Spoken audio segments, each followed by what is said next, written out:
तो आज हम स्टार्ट करें केमिकल बॉन्डिंग का लेक्चर नंबर 7।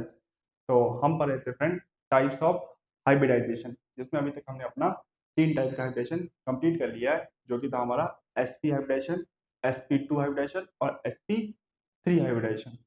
तो हाइब्रिडेशन के बचे हुए टाइप्स हैं हम इस लेक्चर में कंप्लीट करेंगे। साथ में फ्रेंड इस लेक्चर में हम एक इंपॉर्टेंट टॉपिक डिस्कस करेंगे, जो कि है valence shell electronic pair repulsion theory.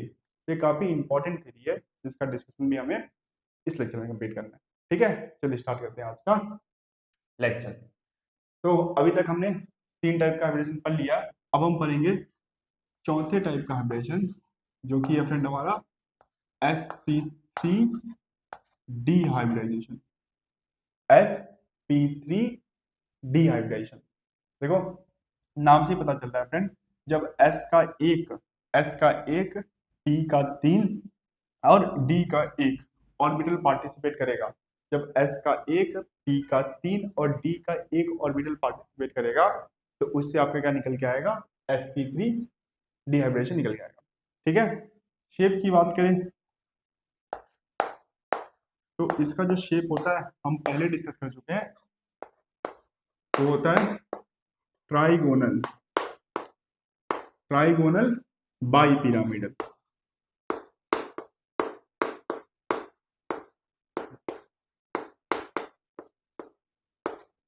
Trigonal bipyramidal, ये इसका शेप होता है।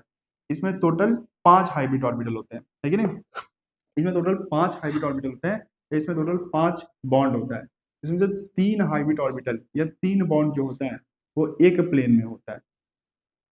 ये देखो 1 2 3 1 2 3, ये जो आपका तीनों हाइब्रिड ऑर्बिटल है वो एक प्लेन में है। और 2 हाइब्रिड ऑर्बिटल जो होता है फ्रेंड, उस प्लेन से परपेंडिकुलर, इस प्लेन से परपेंडिकुलर होता है। जैसे एक हाइब्रिड ऑर्बिटल प्लेन में ऊपर की तरफ, तो एक हाइब्रिड ऑर्बिटल प्लेन में नीचे की तरफ, ऐसे इसका शेप होता है। ठीक है, टोटल पूरा 5 हाइब्रिड ऑर्बिटल होता है। 3 हाइब्रिड ऑर्बिटल एक प्लेन में होता है, एक हाइब्रिड ऑर्बिटल इस प्लेन से ऊपर की तरफ और एक हाइब्रिड ऑर्बिटल इस प्लेन से नीचे की तरफ। जैसे समझ लीजिए मेरा हाथ एक प्लेन है, तो इस प्लेन में कितने हाइब्रिड ऑर्बिटल होंगे, 3। और एक हाइब्रिड ऑर्बिटल ऐसे प्लेन में ऊपर की तरफ होगा और एक हाइब्रिड ऑर्बिटल ऐसे प्लेन में नीचे की तरफ होगा। ठीक है, बताइए इतना समझ में आया। यदि बॉन्ड एंगल की बात करें फ्रेंड, यहाँ पे हमें अलग अलग टाइप का बॉन्ड एंगल देखने को मिलता है। सबसे पहले एक प्लेन में कितने बॉन्ड है, एक प्लेन में कितने बॉन्ड है, 3 बॉन्ड है। एक प्लेन का कंप्लीट एंगल कितना होता है, 360। 360 में हमें कितने बॉन्ड को रखना है, 360 एंगल पे हमें 3 हाइब्रिड ऑर्बिटल को अरेंज करना है। लेकिन 360 के एंगल पे हमें 3 हाइब्रिड ऑर्बिटल को अरेंज करना है, तो 360/3 कितना, 120 डिग्री। मतलब इस हाइब्रिड ऑर्बिटल का इस हाइब्रिड ऑर्बिटल से बॉन्ड एंगल 120 डिग्री, इस हाइब्रिड ऑर्बिटल का इस हाइब्रिड ऑर्बिटल से बॉन्ड एंगल 120 डिग्री, और इस हाइब्रिड ऑर्बिटल का इस हाइब्रिड ऑर्बिटल से बॉन्ड एंगल 120 डिग्री। इतना समझ में आया। अब एक हाइब्रिड ऑर्बिटल जो होता है इस प्लेन के परपेंडिकुलर है और ऊपर की तरफ है, क्योंकि ये हाइब्रिड ऑर्बिटल इस प्लेन के परपेंडिकुलर है, मतलब इस प्लेन में जो भी हाइब्रिड ऑर्बिटल है उसके भी परपेंडिकुलर है। यदि प्लेन के परपेंडिकुलर है तो इस प्लेन में जो भी हाइब्रिड ऑर्बिटल है उसके भी परपेंडिकुलर होगा। तो इस हाइब्रिड ऑर्बिटल का जो ये हाइब्रिड ऑर्बिटल इस प्लेन में है उनसे बॉन्ड एंगल 90 है कि नहीं, 90 डिग्री होगा ना फ्रेंड, क्योंकि ये हाइब्रिड ऑर्बिटल जो इस प्लेन के परपेंडिकुलर है, तो इस प्लेन में जो भी हाइब्रिड ऑर्बिटल आएगा उससे इसका बॉन्ड एंगल 90। सिमिलरली एक हाइब्रिड ऑर्बिटल जो फ्रेंड वो भी प्लेन के परपेंडिकुलर है, तो वो नीचे की तरफ है, देखिए ऐसे, तो इसका भी बॉन्ड एंगल इस प्लेन में जो भी हाइब्रिड ऑर्बिटल होगा उससे कितना होगा, 90 होगा। तो 2 टाइप का बॉन्ड एंगल आपको समझ में आया, एक तो 120 डिग्री और दूसरा 90। ये जो प्लेन में 3 हाइब्रिड ऑर्बिटल है इनका आपस में बॉन्ड एंगल 120 डिग्री, और इस हाइब्रिड ऑर्बिटल का इस प्लेन में जो भी हाइब्रिड ऑर्बिटल है उससे बॉन्ड एंगल 90। इस हाइब्रिड ऑर्बिटल का इस प्लेन में जो भी हाइब्रिड ऑर्बिटल है उससे बॉन्ड एंगल 90। ठीक है, यहाँ पे एक और टाइप का बॉन्ड एंगल होता है फ्रेंड। देखिए इस हाइब्रिड ऑर्बिटल का इस हाइब्रिड ऑर्बिटल से बताइए बॉन्ड एंगल कितना होगा। एक हाइब्रिड ऑर्बिटल प्लेन में ऊपर की तरफ और दूसरा हाइब्रिड ऑर्बिटल प्लेन में नीचे की तरफ, तो इनका आपस में बॉन्ड एंगल 180 डिग्री। तो यहाँ पे 3 टाइप का हमें बॉन्ड एंगल देखने को मिलता है फ्रेंड, 120 डिग्री, 90 डिग्री और 180 डिग्री। बताइए इतना समझ में आया? आया? चलिए, यहाँ पे फ्रेंड हमें दो टाइप के बॉन्ड देखने को मिलता है। जो प्लेन में आपको तीन बॉन्ड दिख रहा है, कौन कौन सा?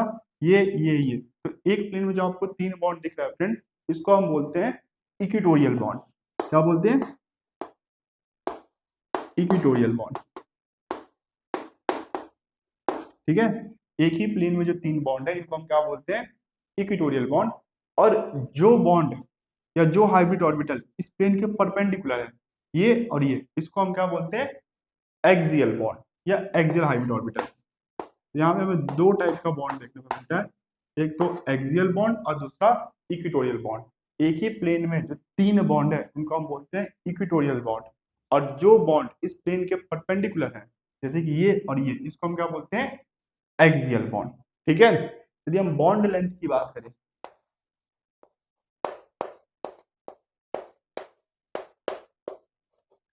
यदि हम बॉन्ड लेंथ की बात करें तो जो एक्सियल बॉन्ड होता है, जो एक्सियल बॉन्ड होता है उसका बॉन्ड लेंथ ज्यादा होता है फ्रेंड इक्वेटोरियल बॉन्ड से। ठीक है, जो आपका एक्सियल बॉन्ड है उसका बॉन्ड लेंथ ज्यादा होता है इक्वेटोरियल बॉन्ड से। अब ऐसा क्यों होता है उसको भी हम डिस्कस करेंगे। ठीक है, तो जो एक्सियल बॉन्ड होता है उसका बॉन्ड लेंथ ज्यादा होता है इक्वेटोरियल बॉन्ड से।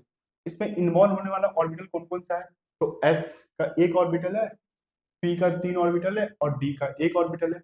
अब इन ऑर्बिटल का आपको नाम भी पता होना चाहिए, है कि नहीं? एस का कौन सा ऑर्बिटल? एस में तो एक ही ऑर्बिटल होता है। जैसे पी के तो तीनों ऑर्बिटल इन्वॉल्व हो रहे हैं, तो एस और पी में कोई भी कंफ्यूजन नहीं है।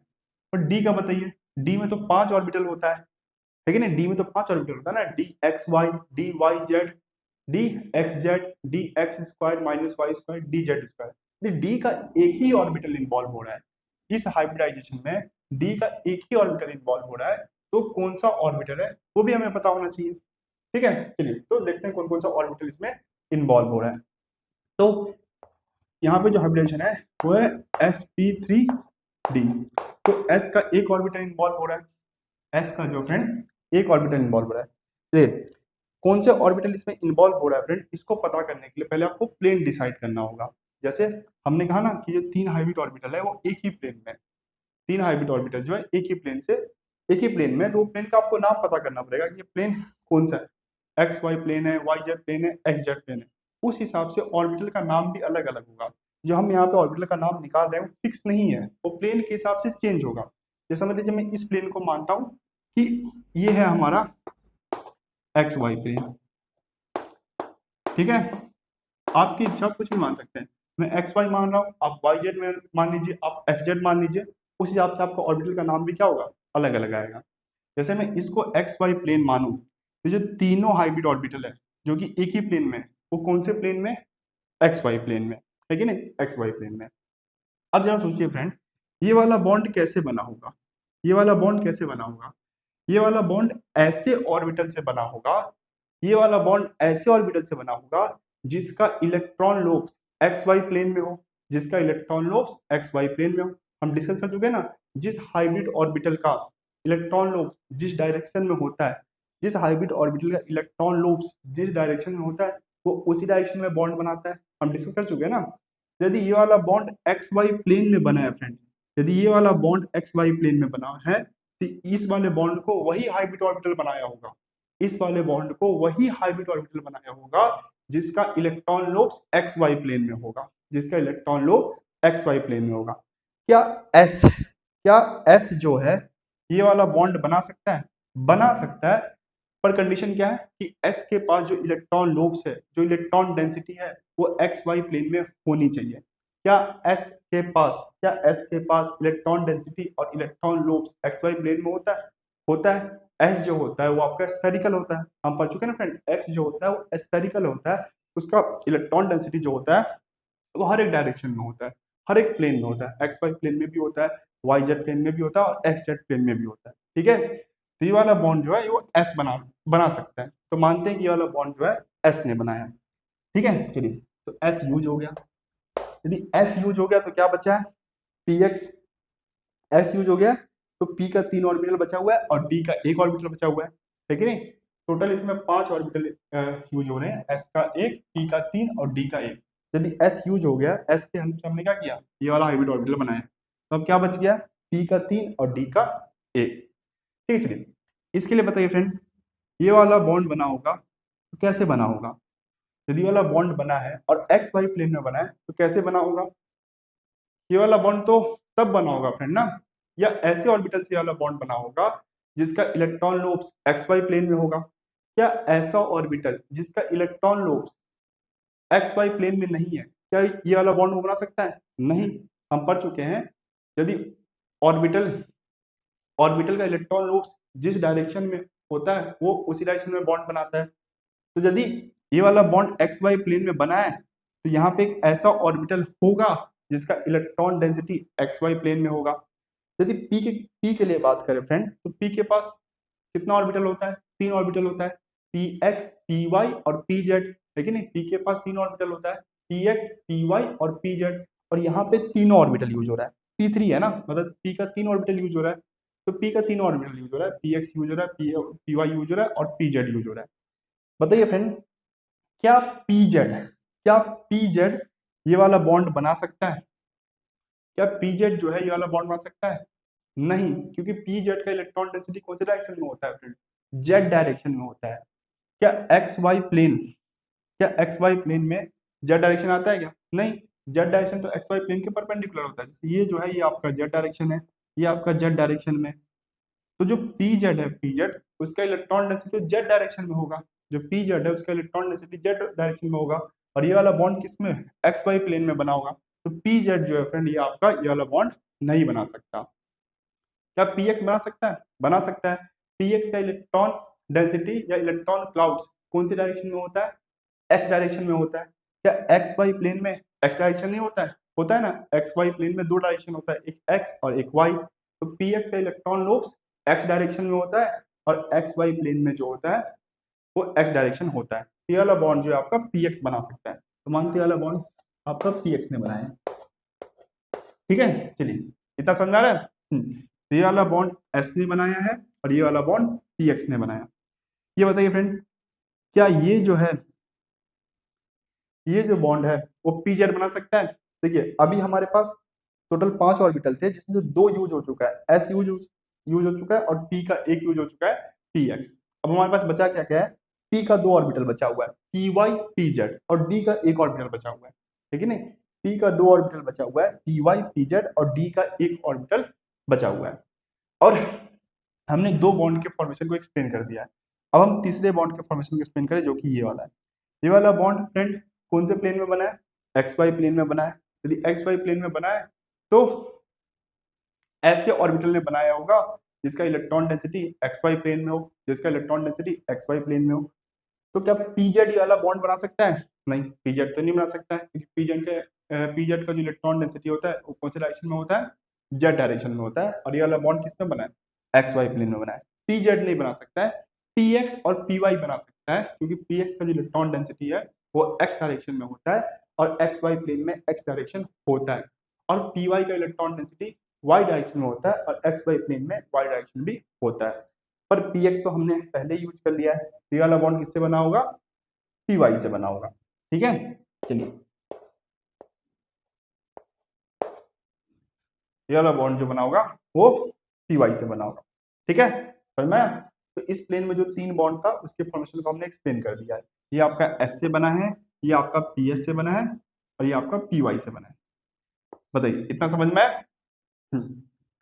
ये बॉन्ड और इस बॉन्ड के लिए बताइए फ्रेंड, ये जो बॉन्ड है इस प्लेन के परपेंडिकुलर है और ये बॉन्ड भी जो फ्रेंड इस प्लेन के परपेंडिकुलर है। बताइए एक्स वाई प्लेन के परपेंडिकुलर कौन सा डायरेक्शन होता है? एक्स वाई प्लेन के परपेंडिकुलर कौन सा डायरेक्शन होता है? जेड डायरेक्शन होता है। मतलब ये वाला बॉन्ड जो है फ्रेंड वो जेड डायरेक्शन में बना है और ये वाला प्लेन जो है, ये वाला बॉन्ड जो है वो भी जेड डायरेक्शन में बना हुआ है, क्योंकि दोनों बॉन्ड जो है प्लेन के परपेंडिकुलर है। तो ये वाला बॉन्ड बना है आपका जेड डायरेक्शन में और ये वाला बॉन्ड भी आपका बना है जेड डायरेक्शन में। यदि ये वाला बॉन्ड फ्रेंड यदि जेड डायरेक्शन में बना है, यदि ये वाला बॉन्ड जेड डायरेक्शन में बना है तो ऐसे ऑर्बिटल ने बनाया होगा, ऐसे ऑर्बिटल ने बनाया होगा जिसका इलेक्ट्रॉन डेंसिटी या इलेक्ट्रॉन क्लाउड जेड डायरेक्शन में हो, है कि नहीं? यदि ये वाला बॉन्ड फ्रेंड यदि जेड डायरेक्शन में बना है तो ऐसे ऑर्बिटल ने बनाया होगा जिसका इलेक्ट्रॉन डेंसिटी या इलेक्ट्रॉन क्लाउड जेड डायरेक्शन में हो। बताइए क्या पी एक्स बना सकता है? पी एक्स नहीं, पी वाई बना सकता है? नहीं। पी एक्स का तो एस डायरेक्शन में होता है, पी वाई का तो वाई डायरेक्शन में होता है। क्या पी जेड बना सकता है? हाँ, पी जेड बना सकता है, क्योंकि पी जेड का इलेक्ट्रॉन डेंसिटी जो फ्रेंड वो जेड डायरेक्शन में होता है। तो ये वाला बॉन्ड किससे बना होगा? पी जेड से बना होगा। ठीक है, चलिए। तो चार बॉन्ड के फॉर्मेशन को हमने एक्सप्लेन कर दिया।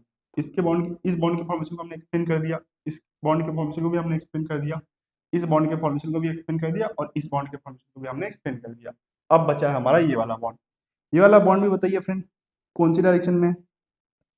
ये वाला बॉन्ड भी कौन सी डायरेक्शन में? जेड डायरेक्शन में, क्योंकि ये बॉन्ड जो है इस प्लेन के परपेंडिकुलर है। तो हमारे पास जो ये डी का एक ऑर्बिटल है, उसमें हमें ऐसा ऑर्बिटल चूज करना है जिसका इलेक्ट्रॉन डेंसिटी जेड डायरेक्शन में हो, जिसका इलेक्ट्रॉन डेंसिटी जेड डायरेक्शन में हो। क्या डी एक्स वाई हो सकता है फ्रेंड? डी एक्स वाई हो सकता है? नहीं। क्या डी एक्स जेड हो सकता है? नहीं। हो सकता है क्या? नहीं। हमें तो एक ऐसा ऑर्बिटल चूज करना है जिसका इलेक्ट्रॉन डेंसिटी जेड डायरेक्शन में हो। तो डी में टोटल 5 ऑर्बिटल होते हैं, आपको पता है ना? D x Y, D Y Z, D x Z, D x square minus Y square, और डी जेड स्क्वायर। तो डी में टोटल 5 ऑर्बिटल होते हैं। अब बताइए फ्रेंड, ऐसा डी ऑर्बिटल जिसका इलेक्ट्रॉन डेंसिटी जेड डायरेक्शन में, डी जेड स्क्वायर है कि नहीं? डी जेड स्क्वायर का इलेक्ट्रॉन डेंसिटी जेड डायरेक्शन में, तो डी जेड स्क्वायर। तो इस तरीके से आपका ऑर्बिटल निकल के आया। ठीक है, ऑर्बिटल का रिप्रेजेंटेशन निकल के आया। ठीक है, यहीं पे बता दो फ्रेंड, ये बार बार चेंज होगा, ऐसे फिक्स नहीं है। ये तो तब ना जब हमने इस प्लेन को एक्स वाई प्लेन माना है। यदि हमने इस प्लेन का नाम चेंज कर दिया, फिर हमारा ऑर्बिटल का रिप्रेजेंटेशन भी अलग हो जाएगा। ठीक है, चलिए एक्सप्लेन ही कर देता हूँ। पहले बताइए, इतना समझ में आया? ये वाला बॉन्ड एस से बना है, ये पी एक्स से, ये पी वाई से। क्यों? ये पी जेड और पी जेड से क्यों नहीं बना है? क्योंकि हमें ये वाला बॉन्ड जो बना होगा फ्रेंड, तो हमें एक ऐसे ऑर्बिटल की रिक्वायरमेंट थी जिसका electron density X Y plane में हो। तो पी जेड का electron density X Y plane में नहीं होता है, इसलिए ये वाला बॉन्ड जो है पी जेड से नहीं बना होगा। हाँ, पर ये वाला बॉन्ड जो है पी जेड से बना होगा, क्योंकि इस बॉन्ड को बनाने के लिए हमें ऐसे ऑर्बिटल की रिक्वायरमेंट थी जिसका इलेक्ट्रॉन डेंसिटी जेड डायरेक्शन में हो। ठीक है, चलिए अब मैं बताता हूँ फ्रेंड कि यदि हम प्लेन चेंज कर देंगे तो हमारा ऑर्बिटल का रिप्रेजेंटेशन भी चेंज हो जाएगा। जैसे देखिए, फिर से हमारा एक प्लेन है जिसमें 3 बॉन्ड है, 1 2 और ये 3। ठीक है, एक बॉन्ड में एक प्लेन में हमारा 3 बॉन्ड है, और एक बॉन्ड जो है इस प्लेन में ऊपर की तरफ, और एक बॉन्ड जो है इस प्लेन से नीचे की तरफ। ठीक है, तो एक प्लेन में 3 बॉन्ड और 2 बॉन्ड जो इस प्लेन के परपेंडिकुलर। अब मैं बोल रहा हूँ ये जो प्लेन है फ्रेंड, ये है आपका वाई जेड प्लेन।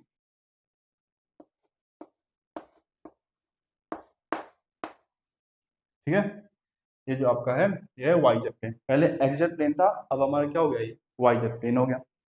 और इसमें हमें ऑर्बिटल के नाम बताने हैं। एस का कौन सा ऑर्बिटल यूज हो रहा है, पी का कौन सा, डी का कौन सा, और कहाँ पे कौन सा ऑर्बिटल यूज हो रहा है। तो देखिए, चलिए, तो सबसे पहले इस बॉन्ड के फॉर्मेशन को एक्सप्लेन करते हैं। तो ये वाला बॉन्ड फ्रेंड आपके कौन से प्लेन में है?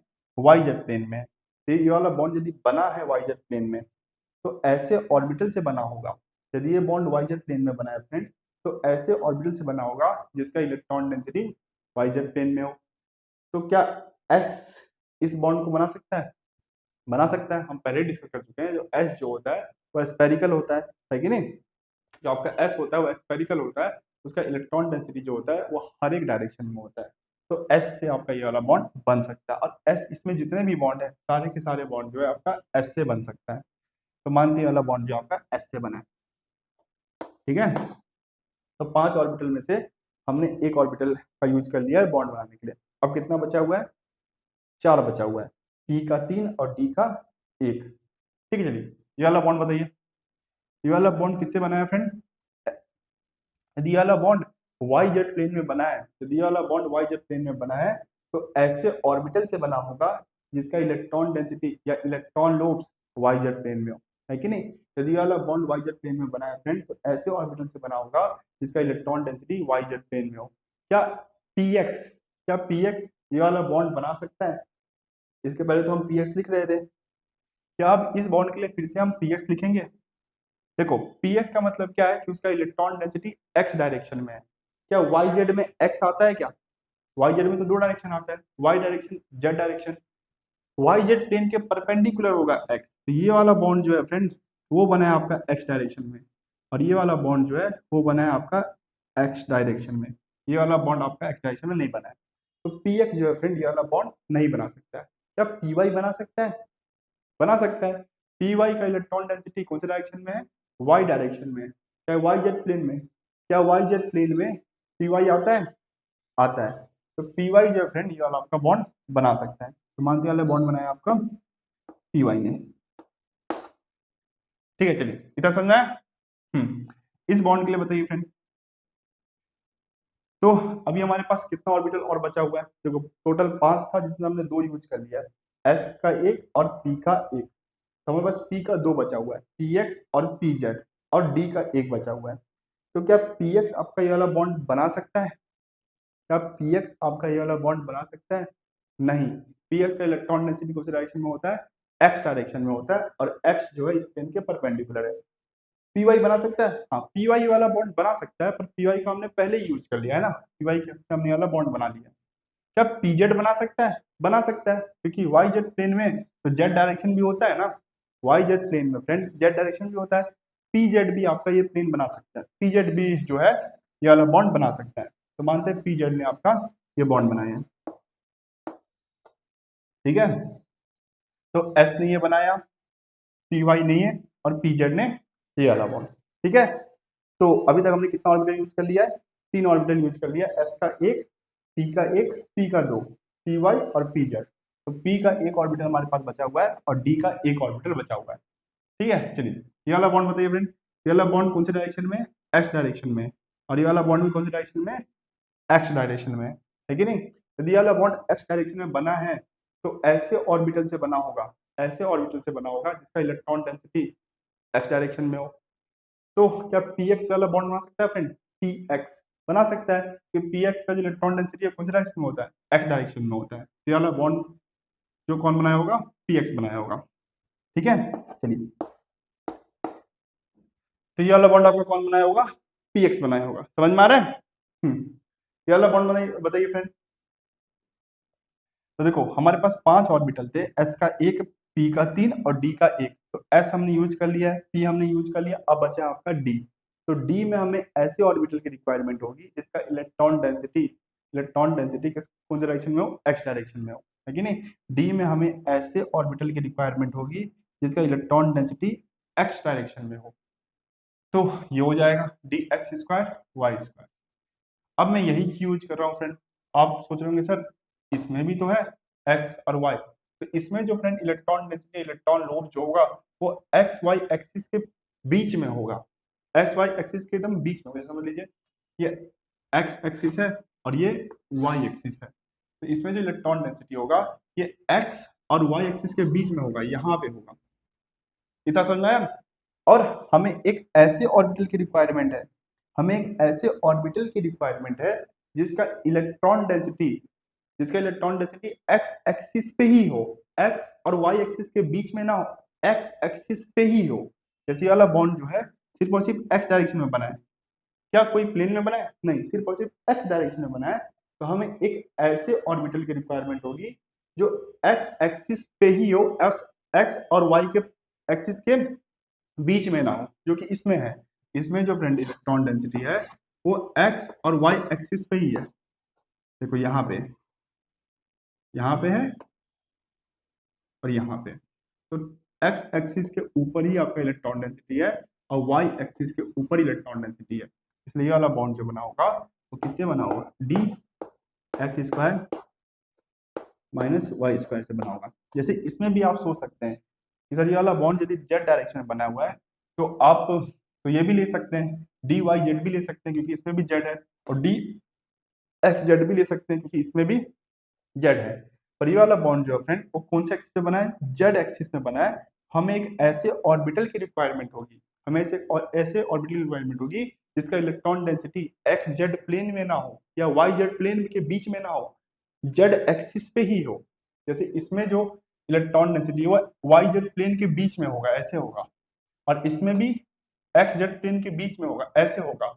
यदि हम बात करें इसमें, इलेक्ट्रॉन डेंसिटी जो पूरा फ्रेंड जेड एक्सिस के ऊपर होगा, और हमें ऐसे ऑर्बिटल की रिक्वायरमेंट है जिसमें इलेक्ट्रॉन डेंसिटी जेड एक्सिस के ऊपर ही हो। इसलिए वाला बॉन्ड किससे बना होगा, डी जेड स्क्वायर से बना होगा। समझ में आया? तो आप देख रहे हैं ना फ्रेंड कि देखो, जब हमने प्लेन चेंज कर दिया, जब हमने प्लेन चेंज कर दिया तो ऑर्बिटल का रिप्रेजेंटेशन भी क्या हो गया, चेंज हो गया। तो ऐसे ऑर्बिटल का जो रिप्रेजेंटेशन, ऑर्बिटल का नाम जो है वो चेंज हो सकता है, वो प्लेन के ऊपर डिपेंड करता है। यदि आप एक्स जेड प्लेन चूज करेंगे तो कुछ और निकल के आएगा। ठीक है, ठीक है ना? चलिए बताइए, इतना समझ में आया आपको? मिटा दे?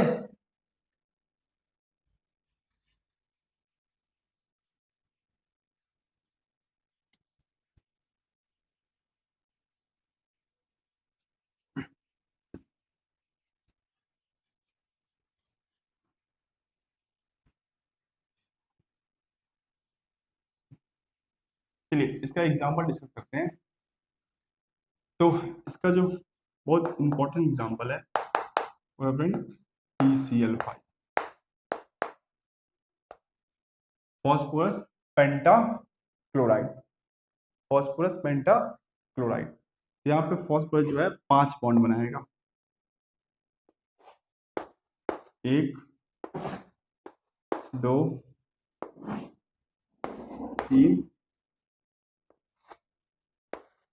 4 और ये 5। ठीक है, तो ऐसे करके यहाँ पे फॉस्फोरस जो है 5 बॉन्ड बनाएगा। 3 बॉन्ड एक प्लेन में, ये तीनों बॉन्ड जो होगा वो एक ही प्लेन में होगा, और ये जो 2 बॉन्ड है इस प्लेन से परपेंडिकुलर होगा। ठीक है, एक बॉन्ड जो है प्लेन में ऊपर की तरफ, और एक बॉन्ड जो होगा प्लेन में नीचे की तरफ। बताइए कितना समझ आ रहा है? इस बॉन्ड को हम क्या बोलेंगे, इस बॉन्ड बॉन्ड को हम बोलेंगे इक्विटोरियल बॉन्ड। ये भी आपका इक्विटोरियल बॉन्ड, ये भी आपका इक्विटोरियल बॉन्ड, और ये भी इक्विटोरियल बॉन्ड। ये तीनों बॉन्ड एक ही प्लेन में है, इक्विटोरियल बॉन्ड। और ये बॉन्ड जो इस प्लेन के परपेंडिकुलर है, और ये बॉन्ड भी इस प्लेन के परपेंडिकुलर है, इसलिए हम इसको बोलेंगे एक्सियल बॉन्ड। ठीक है, इक्विटोरियल इक्विटोरियल इक्विटोरियल, एक्सियल और एक्सियल। ठीक है, चलिए अब डिस्कस करते हैं कि एक्सियल बॉन्ड का जो बॉन्ड लेंथ होता है वो क्यों ज्यादा होता है इक्विटोरियल बॉन्ड से। अभी हमने डिस्कस किया था, जो एक्सियल बॉन्ड होता है उसका बॉन्ड लेंथ थोड़ा सा ज्यादा होता है इक्विटोरियल बॉन्ड से। ऐसा क्यों? देखो, यहाँ पे क्लोरीन के पास लोन पेयर होगा, होगा 3 लोन पेयर होगा, 1 2 3। क्लोरीन के आउटर मोस्ट शेल में 7 इलेक्ट्रॉन होता है, ठीक है ना? क्लोरीन के आउटर मोस्ट शेल में 7 इलेक्ट्रॉन होता है। तो एक इलेक्ट्रॉन की हेल्प से उसने ये वाला बॉन्ड बनाया है। बाकी जो 6 इलेक्ट्रॉन है वो लोन पेयर के रूप में प्रेजेंट है। इसके पास भी क्या होगा, 3 लोन पेयर होगा, और इसके पास भी क्या होगा फिर, 3 लोन पेयर होगा।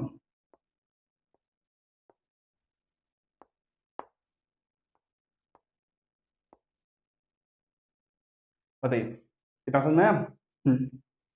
तो आपने पढ़ा है फ्रेंड कि जो इलेक्ट्रॉन इलेक्ट्रॉन होता है उसके बीच में क्या होता है, रिपल्शन होता है। जो अपोजिट चार्जेस होता है उनके बीच में क्या होता है, अट्रैक्शन होता है। और जो सेम चार्जेस है, जो सेम चार्जेस है उनके बीच में क्या होता है, रिपल्शन होता है। जैसे इलेक्ट्रॉन इलेक्ट्रॉन के बीच में क्या होता है, रिपल्शन होता है।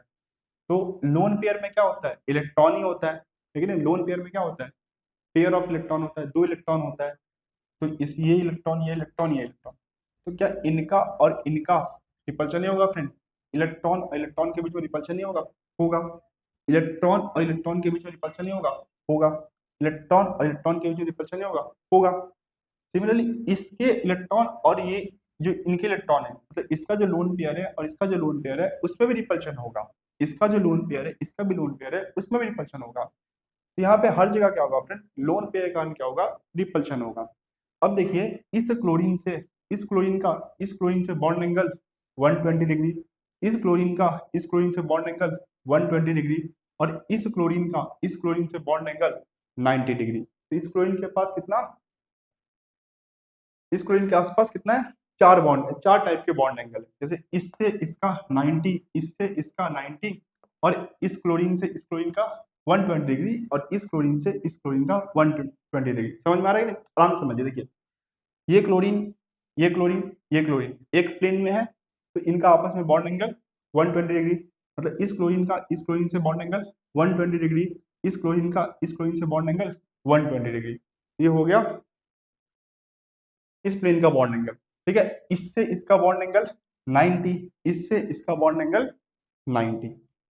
ठीक है, चलिए सिमिलरली इस क्लोरीन के भी क्या होगा, इस क्लोरीन के लिए भी जो बॉन्ड एंगल होगा फ्रेंड, यहाँ पे लिख दे क्या, 90, 90, 120 और 120।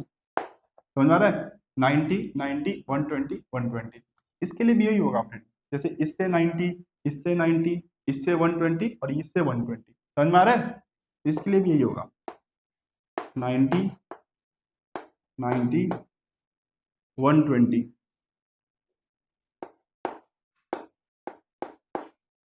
120। इसके लिए भी यही होगा 90, 90 और 120 और 120।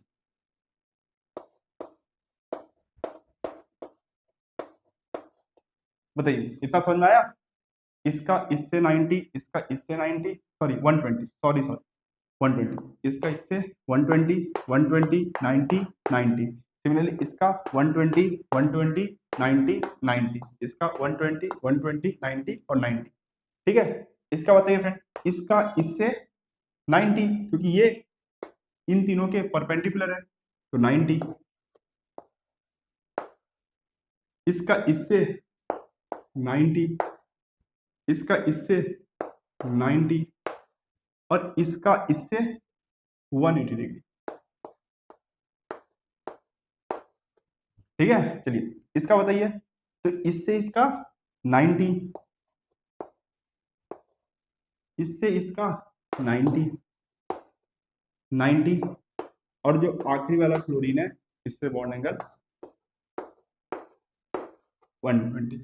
ठीक है, चलिए अब बताइए फ्रेंड, जो प्लेन में, इस प्लेन में क्लोरीन है, उनका रिपल्शन ज्यादा है, या जो इस प्लेन के परपेंडिकुलर है, ये वाला क्लोरीन और ये वाला क्लोरीन, उनका रिपल्शन ज्यादा है?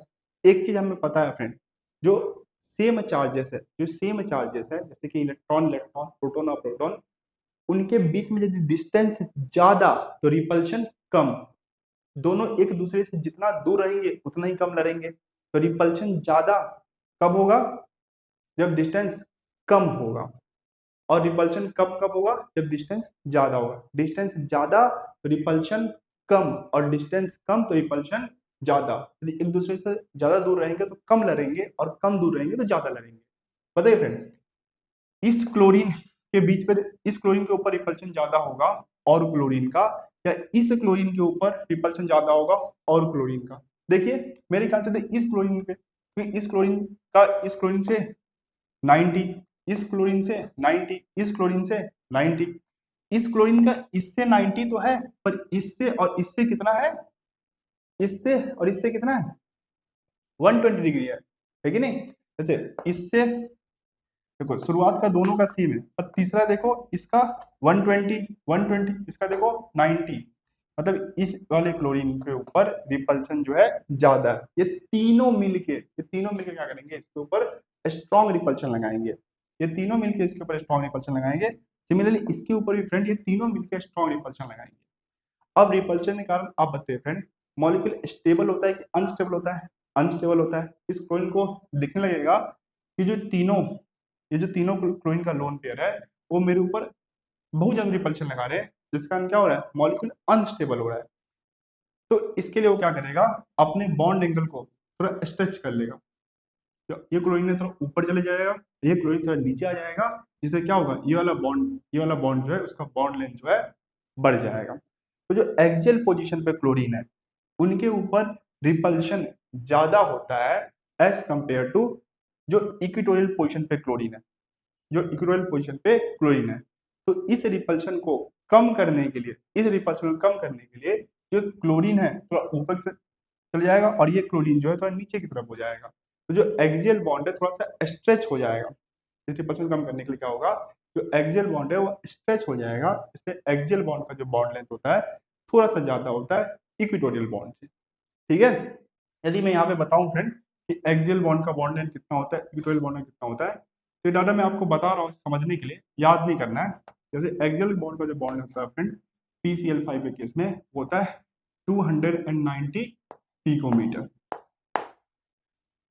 और जो आपका इक्वेटोरियल बॉन्ड है उसका जो बॉन्ड लेंथ होता है वो होता है 204 पिकोमीटर। ये आपको याद नहीं करना है, बस मैं आपको एक्सप्लेन करने के लिए यहाँ पे बता रहा हूँ कि देखो जो एक्सियल बॉन्ड है उसका बॉन्ड लेंथ थोड़ा सा ज्यादा है इक्वेटोरियल बॉन्ड से, इसका 219 पिकोमीटर और यहाँ पे है 204 पिकोमीटर।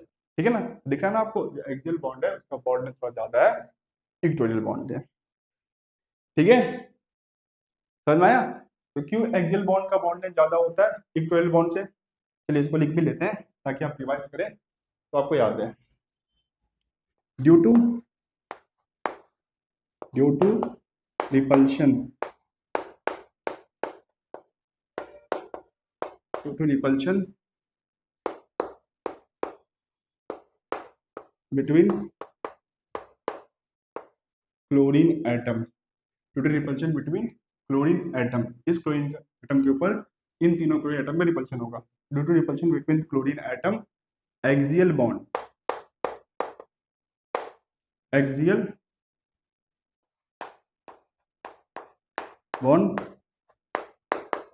will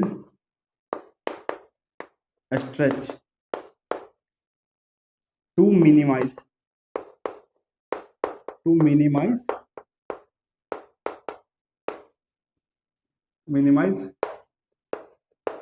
repulsion. ठीक है, रिपल्शन को कम करने के लिए क्या करता है, जो एक्सियल बॉन्ड है थोड़ा घिंच जाता है ऊपर की तरफ नीचे की तरफ। Repulsion between chlorine atom, axial bond will be stretch to minimize repulsion. Therefore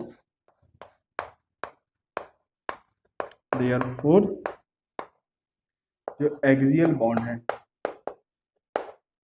axial bond will be larger than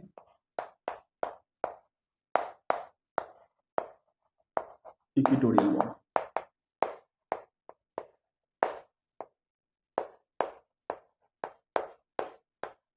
बताइए इतना समझ में आया?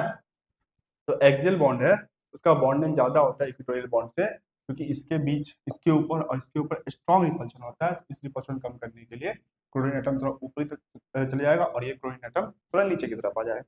तो एक्सियल बॉन्ड जो थोड़ा खिंच जाएगा ऊपर की तरफ और नीचे की तरफ, से एक्सियल बॉन्ड का जो बॉन्ड लेंथ होता है ज्यादा होता है इक्वेटोरियल बॉन्ड से। ठीक है, ये डाटा आपको याद नहीं रखना है, तो बस मैं एक्सप्लेन करने के लिए आपको बताया। ठीक है, चलिए समझ में आया, बताइए। ये था हमारा चौथे टाइप का हाइब्रिडेशन जो कि था फ्रेंड sp3 डिहाइब्रिडाइजेशन।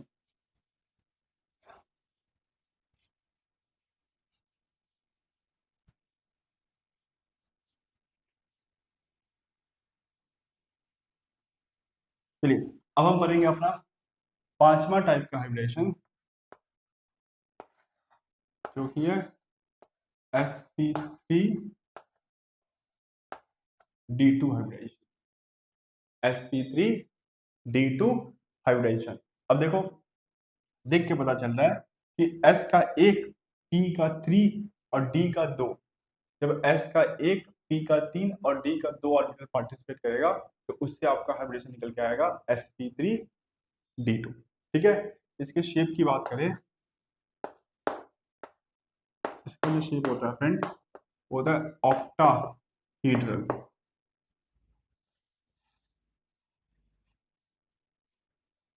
जो शेप होता है वो होता है ऑक्टाहेड्रल।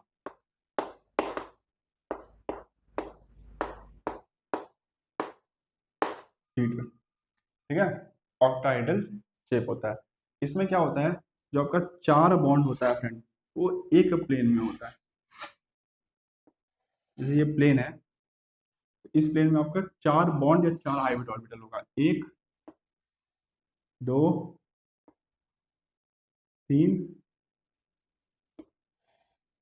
4।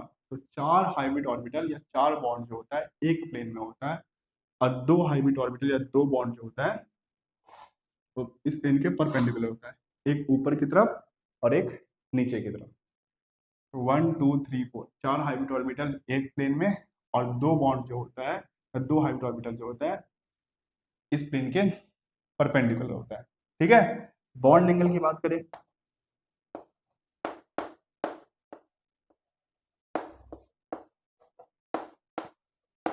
देखो एक प्लेन में कितना बॉन्ड है friend, 1 2 3 4।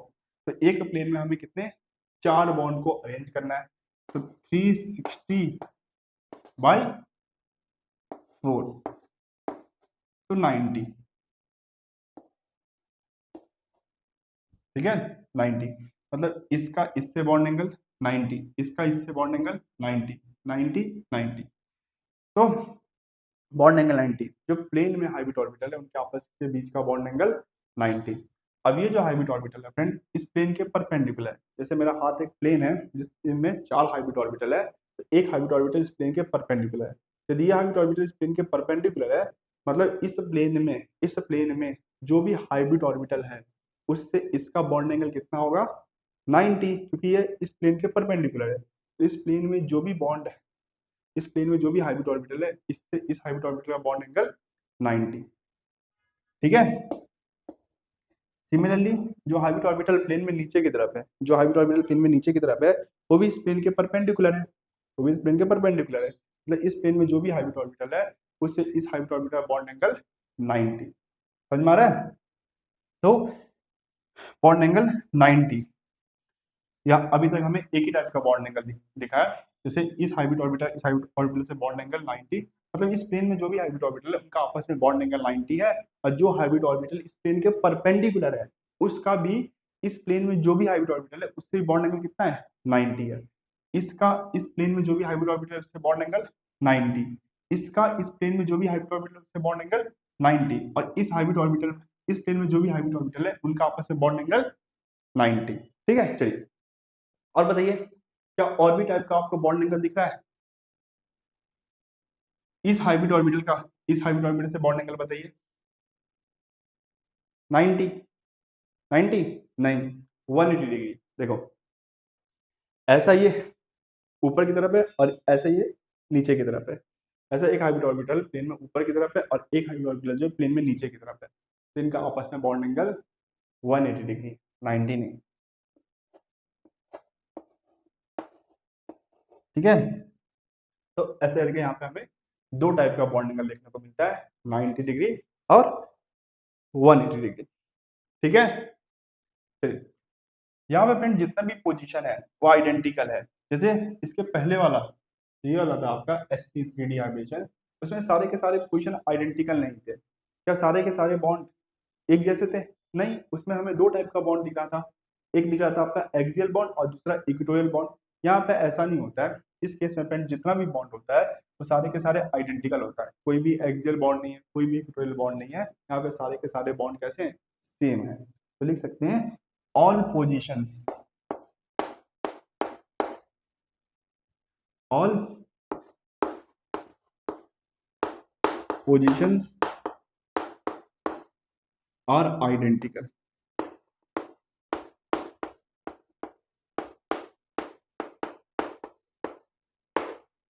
All position are identical. यहाँ पे कोई भी एक्सियल और इक्विटोरियल बॉन्ड नहीं होता है, यहाँ पे जितना भी पोजिशन होता है सारे के सारे पोजिशन कैसे होते हैं, आइडेंटिकल होते हैं।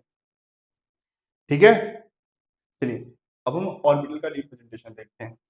तो यहाँ पे टोटल 6 ऑर्बिटल है ना, टोटल 6 ऑर्बिटल है, एस का 1, पी का 3 और डी का 2, तो टोटल 6 ऑर्बिटल।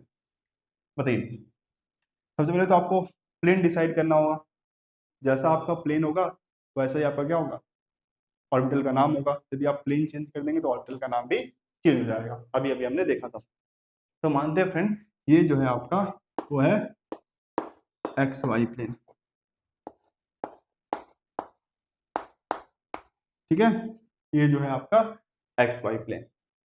तो बताइए क्या ये वाला बॉन्ड जो है फ्रेंड, ये वाला बॉन्ड कौन से ऑर्बिटल से बना होगा? यदि ये एक्स वाई प्लेन है, ये वाला बॉन्ड कैसे ऑर्बिटल से बना होगा?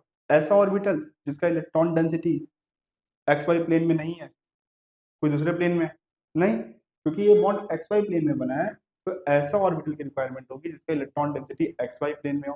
क्या एस से बन सकता है? एस से बन सकता है। एस जो होता है फ्रेंड स्फेरिकल होता है, सिमेट्रिकल होता है, इसका इलेक्ट्रॉन डेंसिटी क्या होता है? हर एक डायरेक्शन में होता है। तो मानते हैं ये वाला बॉन्ड जो है वो एस से बना है, ठीक है। चलिए, तो इस बॉन्ड के फॉर्मेशन को हमने एक्सप्लेन कर दिया। इसके लिए बताइए फ्रेंड, तो फिर से ये वाला बॉन्ड कौन से प्लेन में है? एक्स वाई प्लेन में। यदि एक्स वाई प्लेन में है तो ऐसे ऑर्बिटल से बना होगा, ऐसे ऑर्बिटल से बना होगा जिसका electron density X Y plane में हो। यदि ये वाला बॉन्ड एक्स वाई प्लेन में है तो ऐसे ऑर्बिटल से बना होगा जिसका electron density X Y plane में हो। तो एस तो हमने यूज कर लिया है। पी में हमारे पास तीन है, P X, P Y, P Z. क्या पी जेड से बन सकता है ये? नहीं, पी जेड का इलेक्ट्रॉन डेंसिटी जेड डायरेक्शन में होता है, और ये वाला बॉन्ड किस में बना है? एक्स वाई प्लेन में बना है, तो पी जेड से नहीं बन सकता है। क्या पी एक्स से बन सकता है? हाँ, पी एक्स से बन सकता है, लेकिन नहीं, क्योंकि पी एक्स का जो इलेक्ट्रॉन डेंसिटी है वो एक्स डायरेक्शन में होता है, और एक्स वाई प्लेन में तो एक्स डायरेक्शन होता है। तो मानते ये वाला बॉन्ड जो बना है वो बना है आपका पी एक्स से, ठीक है। चलिए, इसके लिए बताइए ये, तो ये वाला बॉन्ड भी आपका एक्स वाई प्लेन में ही है, तो ऐसे ऑर्बिटल से बना होगा जिसका electron density X Y plane में हो। तो हमारे पास क्या क्या बच गया है? एस हमने यूज कर लिया है, पी में तीन होता है जिसमें हमने एक यूज कर लिया, तो हमारे पास बचा हुआ है पी वाई, पी जेड, और डी में दो बचा हुआ है। तो डी का बाद में देखते हैं, पहले बताइए पी। जो हमारे पास पी में दो है, पी वाई और पी जेड, जो हमारे पास पी में दो है, पी वाई और पी जेड, ये किससे बना होगा? ये वाला बॉन्ड जो है क्या पीजेड से बन सकता है? नहीं, पीजेड का इलेक्ट्रॉन डेंसिटी जेड में होता है, और ये वाला बॉन्ड किसमें? एक्स वाई प्लेन में बना है, तो पीएक्स और पीवाई से बन सकता है। और पीएक्स का तो हमने पहले यूज कर लिया है, ये वाला बॉन्ड किससे बना होगा? पीवाई से बना होगा। बताइए, इतना समझ में आया? तो इस बॉन्ड के फॉर्मेशन को, इस बॉन्ड के फॉर्मेशन को, इस बॉन्ड के फॉर्मेशन को हमने एक्सप्लेन कर दिया। ये इस बॉन्ड के लिए बताइए फ्रेंड, ये वाला बॉन्ड भी किसने बना है? एक्स वाई प्लेन में बना है, ठीक है नहीं? ये वाला बॉन्ड भी एक्स वाई प्लेन में बना हुआ है, और हमारे पास अभी क्या क्या है?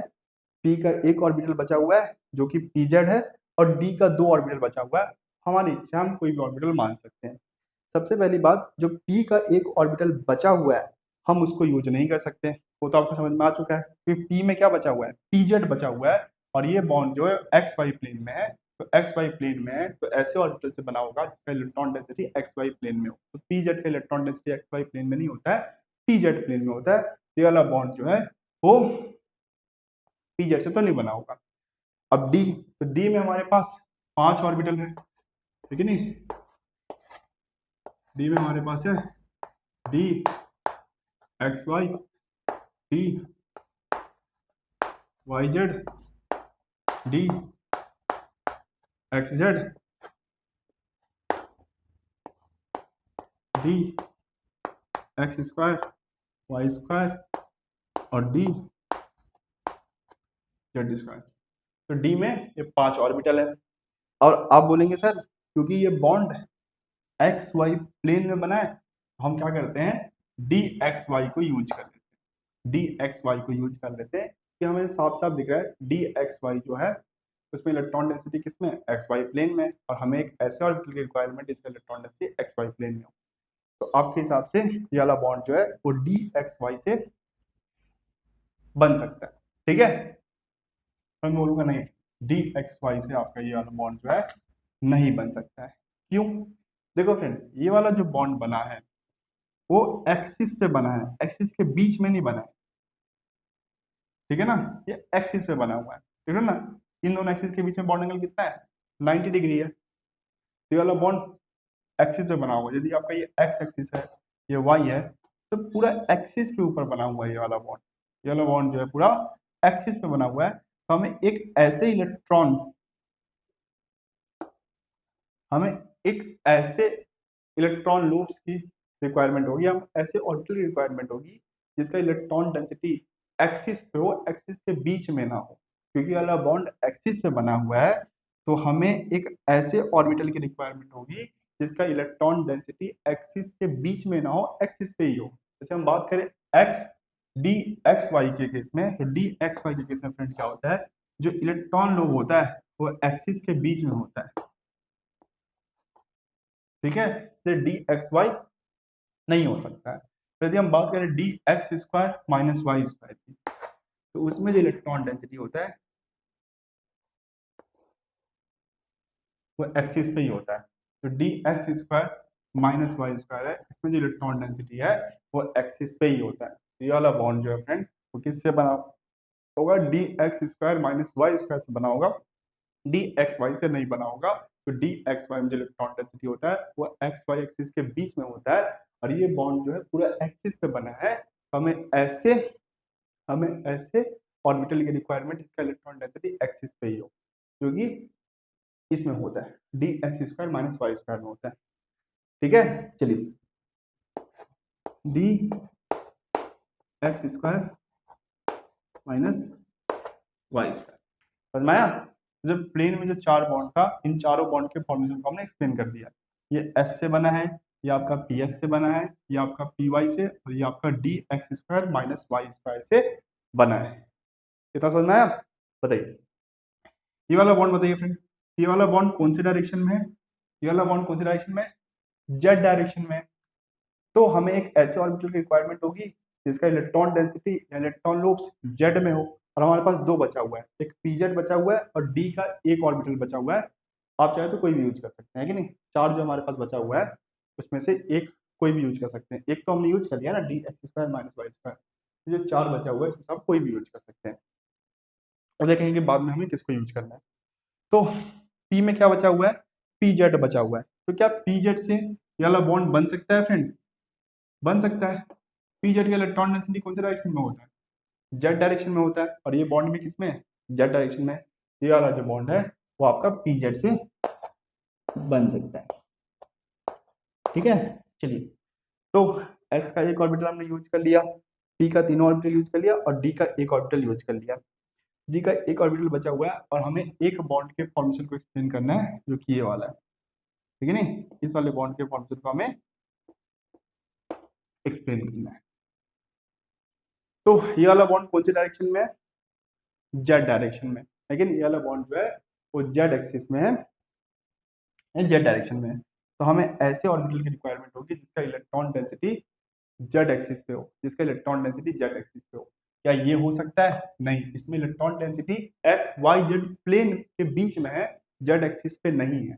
क्या ये हो सकता है, नहीं फ्रेंड, इसमें भी electron density X Z plane के बीच में है, सॉरी एक्स और जेड एक्सिस के बीच में है, जेड एक्सिस पे नहीं है। क्या ये हो सकता है, हाँ, इसमें इलेक्ट्रॉन डेंसिटी जो होता है वो जेड एक्सिस पे होता है, ये हो सकता है आपका। ये वाला बॉन्ड जो है फ्रेंड किससे बना होगा, डी जेड स्क्वायर से बना होगा। बताइए, समझ में आया। ये था ऑर्बिटल का रिप्रेजेंटेशन। अब ये फिक्स नहीं है, यदि आप प्लेन चेंज कर दें, मैंने एक्स वाई प्लेन लिया, यदि आप वाई जेड प्लेन लेंगे कुछ आपका और रिजल्ट निकल के आएगा, और यदि आप एक्स जेड प्लेन लेंगे उससे भी आपका अलग रिजल्ट निकल के आएगा। तो आप किस हिसाब से प्लेन मानेंगे उस हिसाब से आपका ऑर्बिटल का नाम भी निकल के आएगा, ठीक है। चलिए इसका एग्जाम्पल डिस्कस करते हैं, मिटा दो इसको।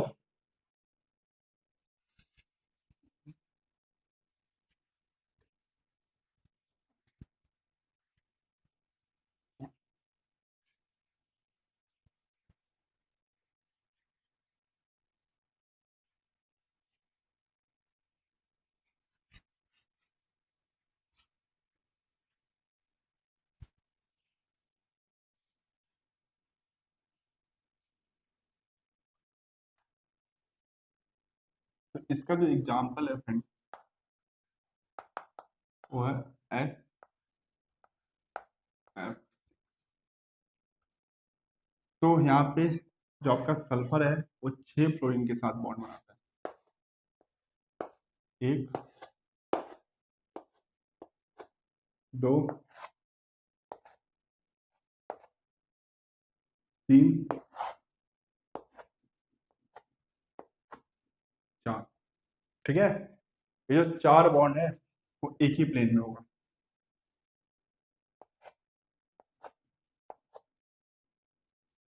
चार बॉन्ड है वो एक ही प्लेन में होगा, और एक बॉन्ड जो होगा इस प्लेन से परपेंडिकुलर होगा और ऊपर की तरफ होगा, और एक बॉन्ड जो है वो भी प्लेन के परपेंडिकुलर होगा पर नीचे की तरफ।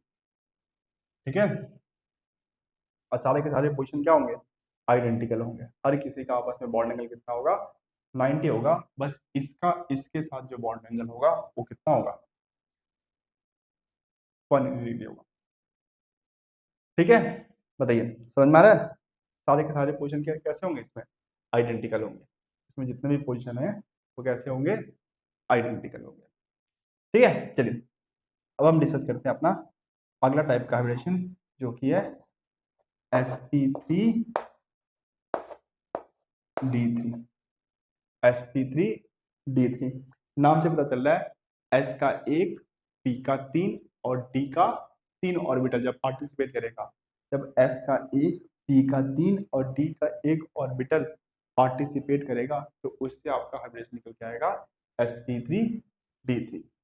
ठीक है, शेप की बात करें इसका हम पहले डिस्कस कर चुके हैं। इस केस में जो फ्रेंड शेप निकल के आता है, क्या निकल के आता है, पेंटागोनल। Pentagonal bipyramidal.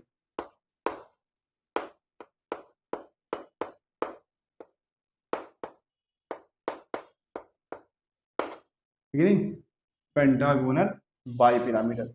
इसमें क्या होता है, जो आपका 5 बॉन्ड होता है,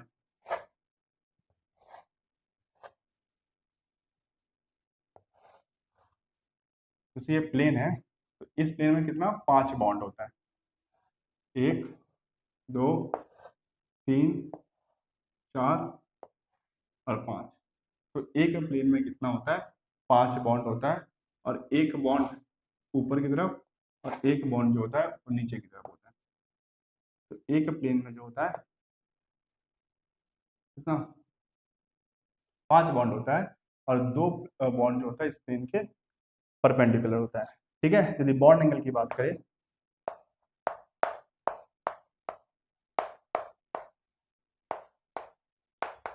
तो एक प्लेन में 5 बॉन्ड है तो 360/5, ठीक है नहीं, इस प्लेन में 5 बॉन्ड है 360/5 तो 72 डिग्री। मतलब जो प्लेन में बॉन्ड है उनका आपस में बॉन्ड एंगल 72 डिग्री। और क्योंकि ये बॉन्ड इस प्लेन के परपेंडिकुलर है तो इस प्लेन में जो भी बॉन्ड है उससे इसका बॉन्ड एंगल 90। सिमिलरली ये वाला बॉन्ड भी जो है इस प्लेन के परपेंडिकुलर है, तो इस प्लेन में जो भी बॉन्ड है उससे इसका बॉन्ड एंगल 90। 90 एक ही वाली लिखता हूँ, दो अलग अलग टाइप के बॉन्ड लिखते हैं ना, उनका नंबर कितना होता है बाद में डिस्कस करेंगे। मतलब यहाँ पे कितना 72 बॉन्ड एंगल है, कितना 90 है, ये सब बाद में डिस्कस करेंगे। अभी जैसे हम देखते हैं कितने अलग अलग टाइप के बॉन्ड एंगल होते हैं। 72, इसका इस प्लेन में जो भी बॉन्ड है उससे बॉन्ड एंगल 90, इसका इस प्लेन में जो भी बॉन्ड एंगल है उससे बॉन्ड जो भी बॉन्ड है उससे बॉन्ड एंगल 90, और इस बॉन्ड का इस बॉन्ड से बॉन्ड एंगल 180 डिग्री। ठीक है नहीं, ये प्लेन में ऊपर की तरफ, ये प्लेन में नीचे की तरफ। बताइए इतना समझ में आ रहा है, ये आपको दिख रहा है क्या, जब कैमरे में देख लूं। चलिए दिख रहा है। तो 72 डिग्री, 90 डिग्री और 180 डिग्री, मिटा दो इसको।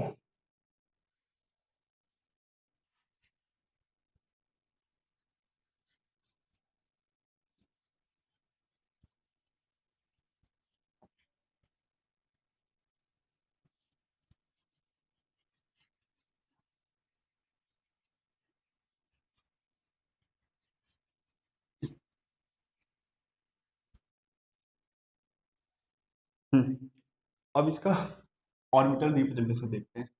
तो sp3 d3, तो कौन कौन से ऑर्बिटल इसमें इन्वॉल्व हो रहा है। सबसे पहले हमें प्लेन डिसाइड करना होगा, जिस हिसाब से प्लेन होगा उस हिसाब से हमारा ऑर्बिटल का नाम भी होगा। तो मानते हैं ये जो है ये आपका एक्स वाई प्लेन में, ठीक है, एक्स वाई प्लेन में, ठीक है। चलिए बताइए ये वाला बॉन्ड, क्या ये वाला बॉन्ड जो है वो एस से बन सकता है? देखो ये वाला बॉन्ड यदि एक्स वाई प्लेन में बना है तो हमें ऐसे ऑर्बिटल की रिक्वायरमेंट होगी जिसका electron density X Y plane में हो। क्या एस का electron density X Y plane में होता है?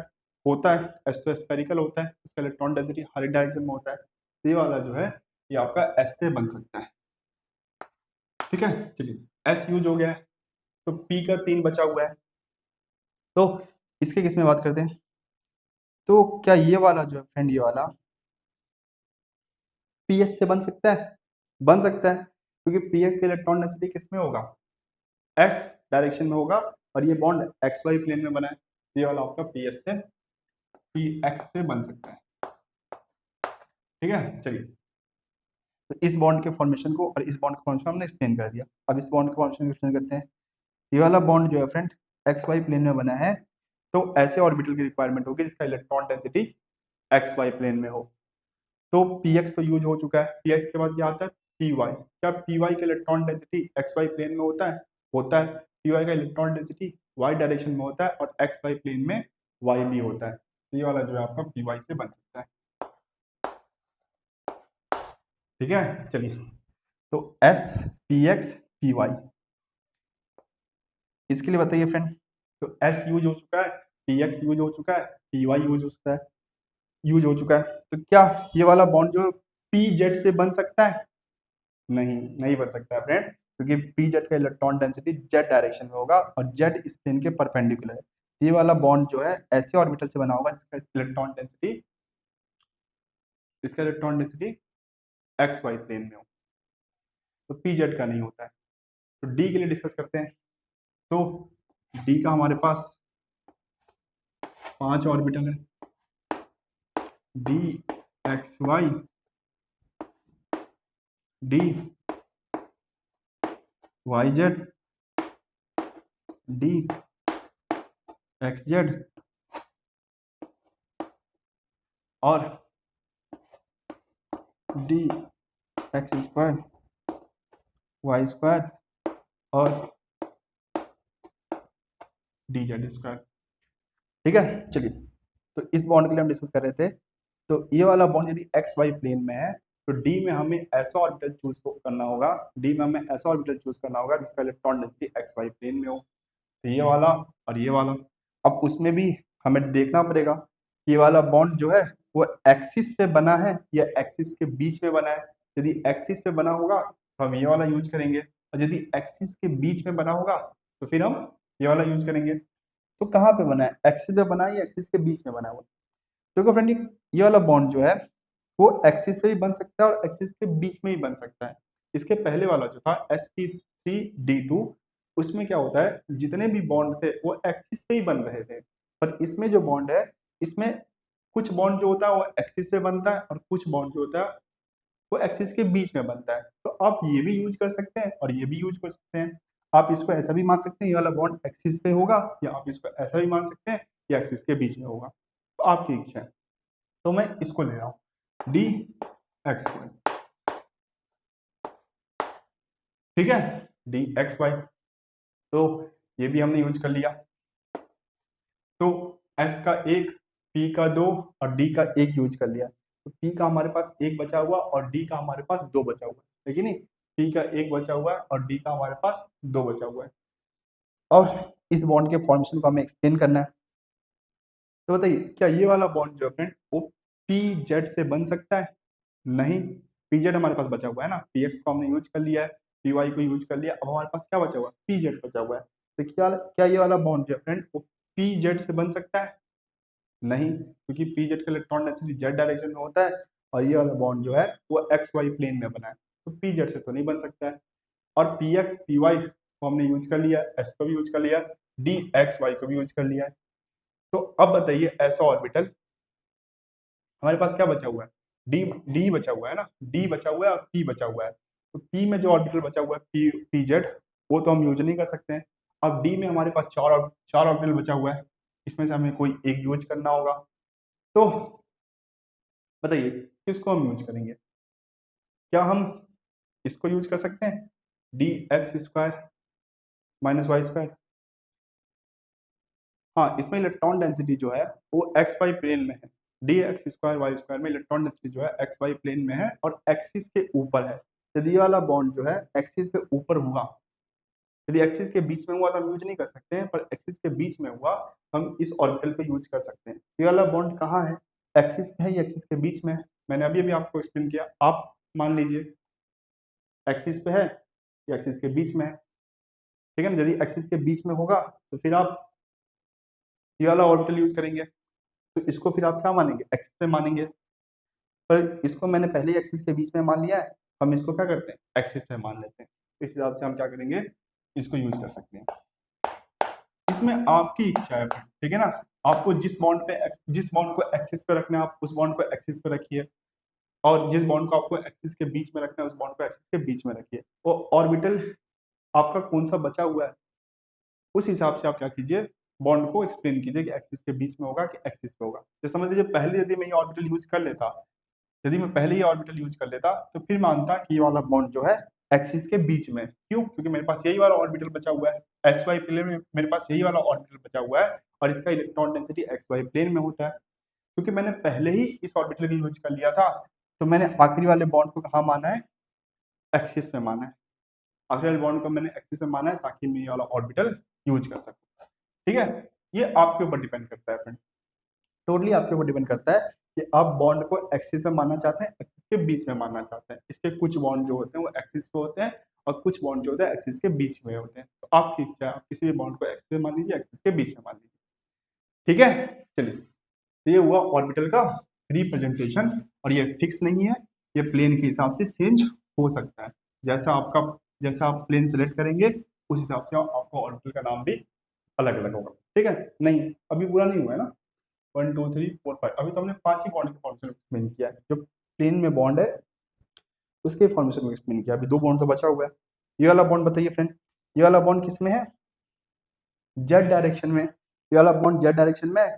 हमें एक ऐसे ऑर्बिटल की रिक्वायरमेंट होगी जिसका इलेक्ट्रॉन डेंसिटी जेड एक्सिस पे हो, जिसका इलेक्ट्रॉन डेंसिटी जेड एक्सिस पे हो, एक्सिस के बीच में ना हो। तो क्या पीजेड होता है? होता है। और पीजेड हमारे पास बचा हुआ है पीजेड। ये वाला बॉन्ड जो बना होगा फ्रेंड वो किससे बना होगा? पीजेड से बना होगा। ठीक है, चलिए, इसके लिए बताइए फ्रेंड, ये वाला बॉन्ड कहाँ है? ये बॉन्ड जो आपका जेड एक्सिस पे है। ये वाला बॉन्ड कहाँ है आपका? जेड एक्सिस पे है।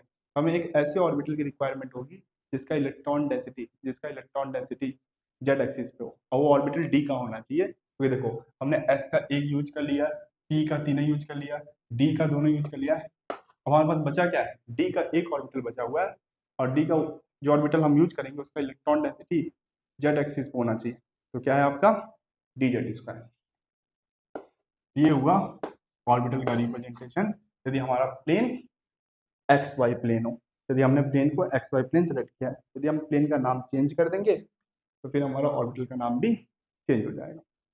ठीक है, चलिए इसका एग्जांपल देखते हैं। इसका जो एग्जांपल है फ्रेंड वो है IF7। IF7 यहाँ पे आयोडीन जो है 7 फ्लोरीन के साथ बॉन्ड बनाएगा, जिसमें से जो आपका 5 फ्लोरीन होगा वो एक प्लेन में होगा। ये जैसा मैं उसे बनाता हूँ।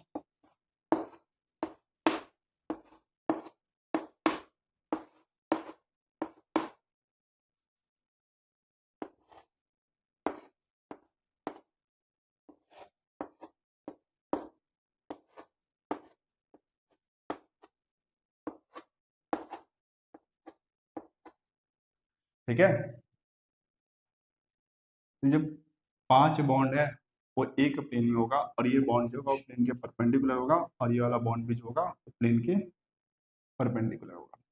ठीक है, चलिए, तो ये था फ्रेंड हमारा टाइप्स ऑफ हाइब्रिडाइजेशन। अब मैं आपको बताऊं फ्रेंड, जो हम टाइप ऑफ हाइब्रिडेशन जो हम शेप निकाल रहे थे, ये शेप फिक्स नहीं है। ये मैं आपको पहले एक्सप्लेन कर चुका हूँ। जो हाइब्रिडेशन है वो सिर्फ शेप को प्रेडिक्ट करता है कि ऐसा शेप होना चाहिए। अब होता है कि नहीं ये तो हमें इसका अगला वाला जो टॉपिक जो है valence shell electronic pair repulsion theory, VSEPRT, इस थ्योरी से हमें पता चलेगा कि मॉलिक्यूल का एक्चुअल शेप क्या है। हाइब्रिडाइजेशन हमें एग्जैक्ट शेप के बारे में नहीं बताता है, बस प्रिडिक्ट करता है कि हमारे हिसाब से ये शेप होना चाहिए, होता है कि नहीं, ये तो हम VSEPRT के पढ़ने के बाद ही समझ पाएंगे। जैसे मैं आपको एक एग्जांपल भी दूं, देखिए PCl5 का हाइब्रिडेशन क्या होता है, sp3d, होता है कि नहीं होता है, होता है। SF4 का हाइब्रिडेशन क्या होता है, sp3d, और ClF3 का हाइब्रिडेशन क्या होता है, sp3d। यदि आपको हाइब्रिडेशन निकालने नहीं आ रहा है टेंशन मत लीजिए, एक आपको शॉर्टकट फॉर्मूला अभी मैं एक्सप्लेन करूंगा, उससे आप खुद ही किसी भी मॉलिक्यूल का हाइब्रिडेशन निकाल लेंगे। देखो इन तीनों का जो हाइब्रिडेशन होता है वो sp3d होता है, और sp3d में शेप क्या होता है, ट्राइगोनल बाइपिरामिडल। यदि हम हाइब्रिडेशन की सुने, यदि हम हाइब्रिडेशन की सुने तो इन तीनों का जो शेप है वो क्या होना चाहिए, इन तीनों का जो शेप है वो होना चाहिए फ्रेंड TBT, इन तीनों का शेप होना चाहिए ट्राइगोनल बाइपिरामिडल, पर ऐसा होता नहीं है। PCl5 का जो शेप है वो तो होता है ट्राइगोनल बाइपिरामिडल, पर इन दोनों का जो शेप है वो ट्राइगोनल बाइपिरामिडल नहीं होता है। तो यदि हम हाइब्रिडेशन को कंसीडर करेंगे तो तीनों का शेप जो है वो ट्राइगोनल बाइपिरामिडल निकल के आना चाहिए था, पर PCl5 का तो निकल के आया, पर इन दोनों का निकल के नहीं आया, क्योंकि हाइब्रिडेशन सिर्फ शेप को प्रिडिक्ट करता है, मॉलिक्यूल के एक्चुअल शेप को नहीं बताता है। मॉलिक्यूल के एक्चुअल शेप को कौन बताता है, VSEPRT। ठीक है, चलिए तो अब हम पढ़ेंगे VSEPRT। ठीक है, चलिए यदि आपको हाइब्रिडेशन नहीं निकालने नहीं आए हैं तो टेंशन लेने की बात नहीं है, एक शॉर्टकट सा फॉर्मूला भी मैं आपको एक्सप्लेन करूंगा, उस फॉर्मूले की हेल्प से आप किसी भी मॉलिक्यूल में किसी भी एटम का हाइब्रिडेशन निकाल सकते हैं। ठीक है,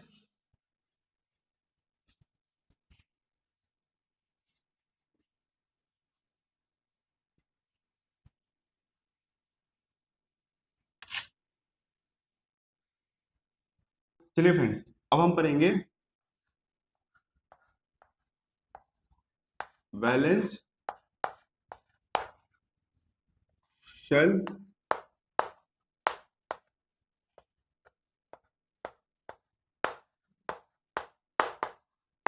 इलेक्ट्रॉनिक पेयर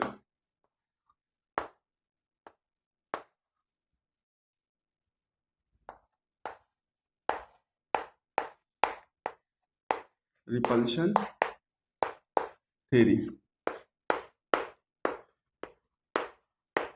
ठीक है, valence shell electronic pair repulsion theory, इसे हम शॉर्ट फॉर्म में पहचानते हैं friend, VSEPRT,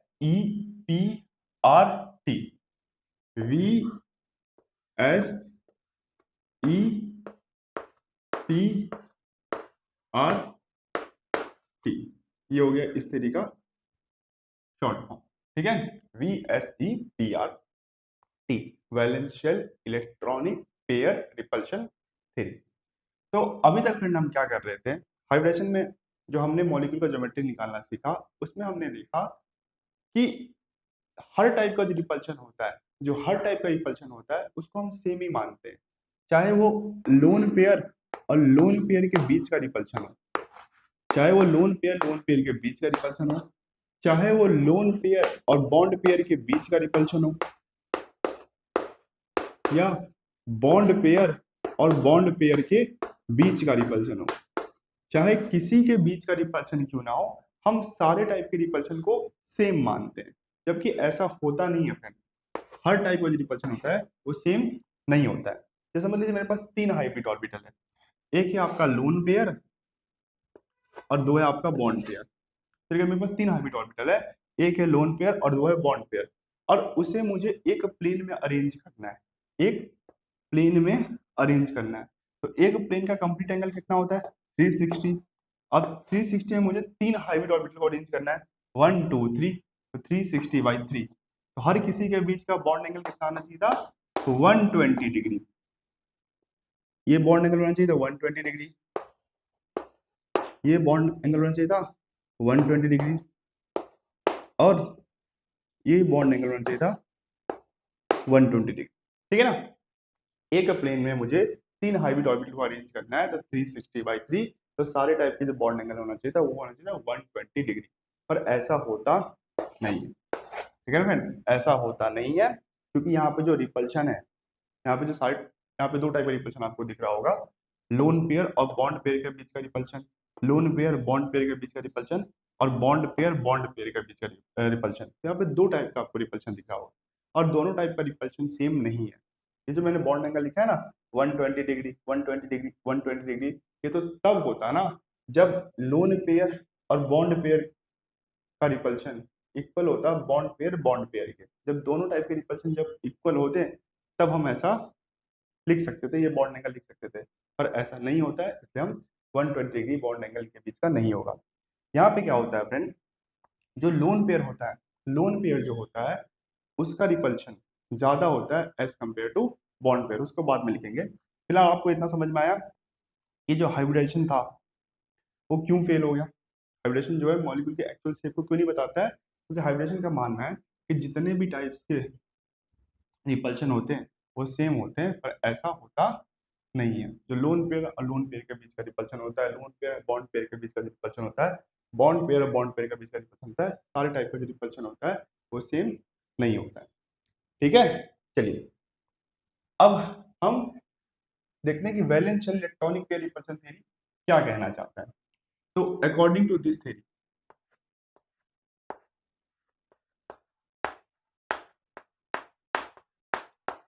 according to this theory, there exists repulsion between different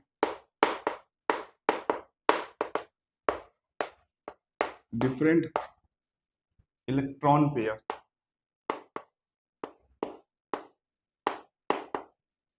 in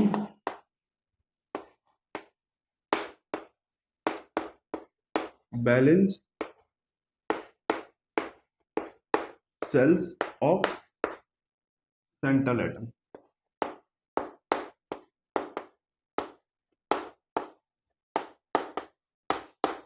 ठीक है, तो इस थ्योरी का ऐसा मानना है कि जो सेंट्रल एटम होता है, जैसे मान लीजिए इस केस में ये आपका सेंट्रल एटम है, डॉट का आप सेंट्रल मान लीजिए, सेंट्रल एटम मान लीजिए, तो ये जो लोन पेयर है, बॉन्ड पेयर है, बॉन्ड पेयर है, तो इनके बीच में रिपल्शन होता है, जो कि हाइब्रिडेशन भी कह रहा था। लेकिन हाइब्रिडेशन भी यही कह रहा था कि जो अलग अलग इलेक्ट्रॉन पेयर है उनके बीच में रिपल्शन होता है, जो कि ये थ्योरी भी कहता है। According to this theory there exist a repulsion between different electron pair. Electron pair में क्या क्या आ सकता है आपका, लोन पेयर भी आ सकता है, बॉन्ड पेयर भी आ सकता है कि नहीं। जो आपका इलेक्ट्रॉन पेयर है उसमें आपका लोन पेयर भी आ सकता है और बॉन्ड पेयर भी आ सकता है।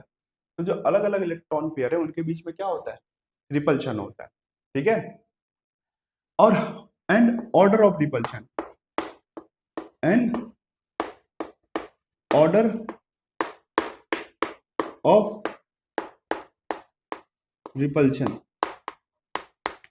ऑर्डर ऑफ रिपल्शन देखिए, लोन पेयर और लोन पेयर के बीच में ज्यादा होता है, फिर आपका होता है लोन पेयर बॉन्ड पेयर के बीच में, और फिर आपका होता है बॉन्ड पेयर और बॉन्ड पेयर के बीच में।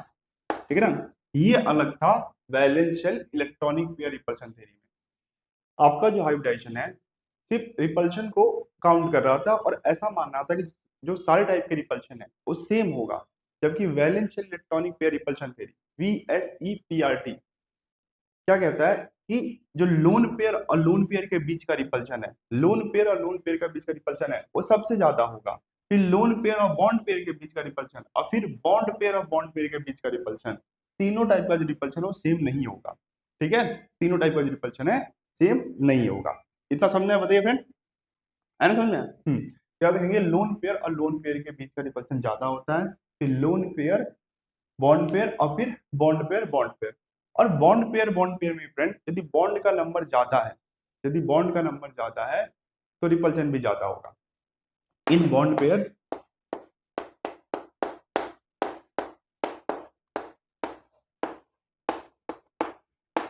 ऑर्डर ऑफ रिपल्शन,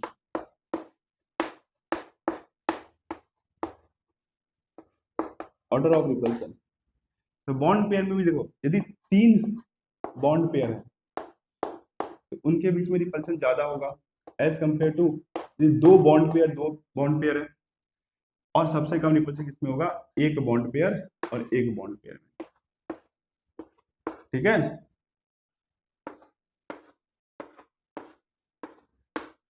यदि बॉन्ड का नंबर ज्यादा है तो रिपल्शन भी ज्यादा है। यहाँ पे तीन बॉन्ड है आपस, यहाँ पे तीन बॉन्ड है ना, यहाँ पे रिपल्शन ज्यादा है, यहाँ पे दो बॉन्ड है तो इससे थोड़ा रिपल्शन कम है, और यहाँ पे एक बॉन्ड है जिसमें सबसे कम रिपल्शन है। तो बॉन्ड पेयर में भी जो रिपल्शन होता है उसका भी ऑर्डर जो है वो सेम नहीं है। जहाँ पे बॉन्ड ज्यादा, यदि दो सेंट्रल एटम के बीच में 3 बॉन्ड है तो रिपल्शन ज्यादा, दो सेंट्रल एटम के बीच में यदि 2 बॉन्ड है तो थोड़ा सा रिपल्शन कम, और यदि एक बॉन्ड है तो सबसे कम रिपल्शन। ठीक है, समझ में आया। तो valence and electronic pair repulsion theory में इन दो बातों को आप याद रखेंगे कि जो सारा टाइप का रिपल्शन होता है वो सेम नहीं होता है। जो लोन पेयर और लोन पेयर के बीच का रिपल्शन होता है वो सबसे ज्यादा होता है, और बॉन्ड पेयर और बॉन्ड पेयर के बीच का रिपल्शन जो होता है वो सबसे कम होता है। और यदि बॉन्ड पेयर में भी बात करें फ्रेंड, तो जो जितना ज्यादा बॉन्ड का नंबर होगा उतना ही ज्यादा रिपल्शन होगा, जितना ज्यादा बॉन्ड का नंबर होगा उतना ही ज्यादा इलेक्ट्रॉन होगा। एक बॉन्ड में कितना इलेक्ट्रॉन होता है, 2, तो 2, तो 4, तो 6, तो 8, तो 10, 12, यहाँ पे 12 इलेक्ट्रॉन तो रिपल्शन ज्यादा, यहाँ पे 2, तो 4 इलेक्ट्रॉन तो रिपल्शन कम। ठीक है, ठीक है ना। चलिए इसको मिटा दूं।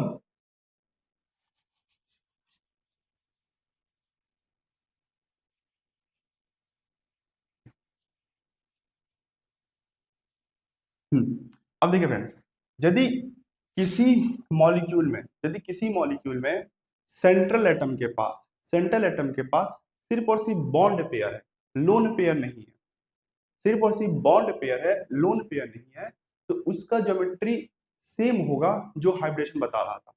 जो भी हाइब्रिडेशन के हिसाब से ज्योमेट्री आना चाहिए वही आएगा। जैसे समझ लीजिए CH4 में आपको पता है इसका हाइब्रिडेशन क्या होता है, sp3 है कि नहीं। तो sp3 में शेप क्या आना चाहिए, टेट्राहाइड्रल। sp3 में जो शेप आना चाहिए टेट्राहाइड्रल, ये किसके हिसाब से, ये हाइब्रिडेशन के हिसाब से शेप आना चाहिए टेट्राहाइड्रल। यदि कार्बन के पास फ्रेंड, यदि कार्बन के पास सिर्फ और सिर्फ बॉन्ड हुआ, सिर्फ बॉन्ड पेयर हुआ, लोन पेयर नहीं हुआ, तो इसका शेप जो होगा टेट्राहाइड्रल ही होगा, जो कि हाइब्रिडेशन ने प्रेडिक्ट किया था।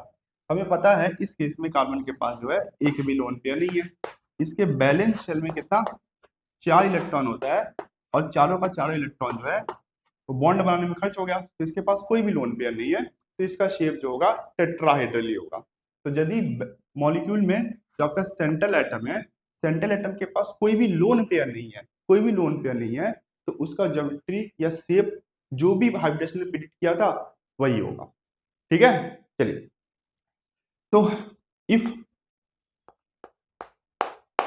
Molecules contain only bond pair, it will have same geometry, या शेप लिख लीजिए,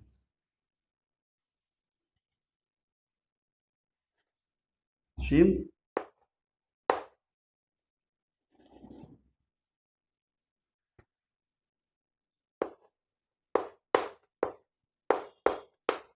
as predicted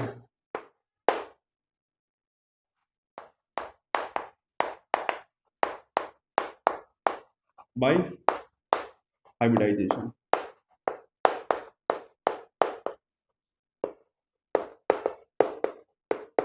And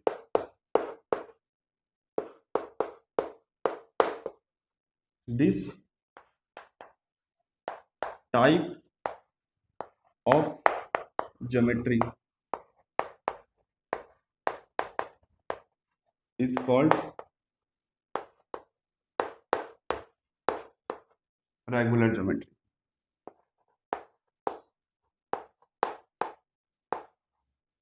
रेगुलर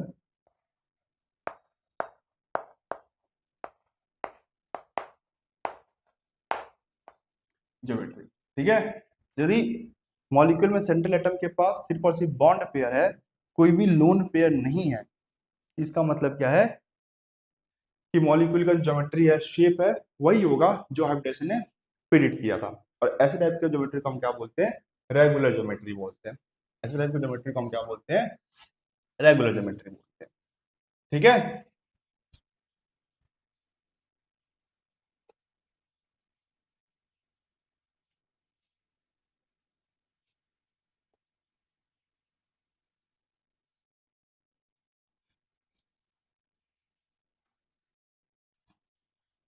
अब देखिए, यदि मॉलिक्यूल के पास फ्रेंड मॉलिक्यूल में सेंट्रल एटम के पास बॉन्ड पेयर के साथ लोन पेयर भी है, यदि बॉन्ड पेयर के साथ लोन पेयर भी है, तो उस केस में जो मॉलिक्यूल का ज्योमेट्री है वो अलग होगा, जैसा कि हाइब्रिडेशन ने प्रिडिक्ट किया था। तो समझ लीजिए, H2O में जो आपका ऑक्सीजन है उसके पास 2 बॉन्ड पेयर होता है और 2 लोन पेयर होता है, ठीक है नहीं। बैलेंस शेल में कितना? 8 इलेक्ट्रॉन होता है ना, तो 2 2 4 सॉरी 6 होता है। 8 इसका एटॉमिक नंबर होता है। बैलेंस शेल में कितना? 6 होता है ना, 2 2 4 2 6। तो इस केस में इसके पास कितना? 2 लोन पेयर है कि नहीं? 2 लोन पेयर है। और इसका जब हाइब्रिडेशन आप निकालेंगे फ्रेंड, तो आएगा sp3। यदि हाइब्रिडेशन sp3 है, इसका शेप आना चाहिए टेट्राहेड्रल,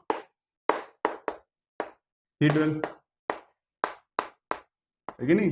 यदि हम हाइब्रिडेशन की माने, तो यदि sp3 हाइब्रिडेशन होता है, sp3 हाइब्रिडेशन होता है, तो उसमें शेप आना चाहिए टेट्राहेड्रल, पर इसका शेप टेट्राहेड्रल नहीं होगा, ठीक है फ्रेंड। इसका शेप जो है वो टेट्राहेड्रल नहीं होगा, क्योंकि इस केस में जो सेंट्रल एटम है उसके पास बॉन्ड पेयर के साथ साथ लोन पेयर भी है, ठीक है। चलिए, तो if molecules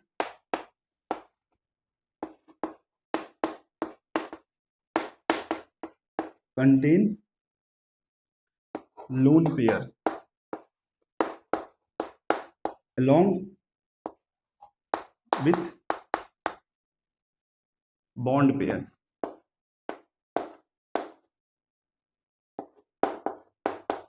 it will have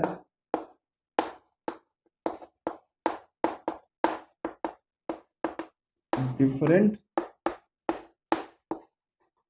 geometry.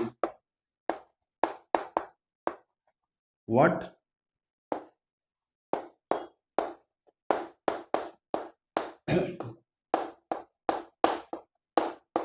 predicted by hybridization.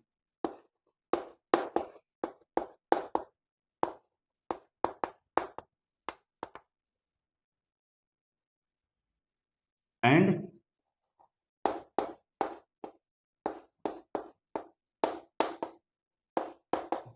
this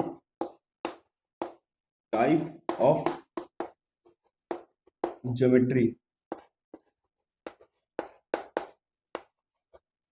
is called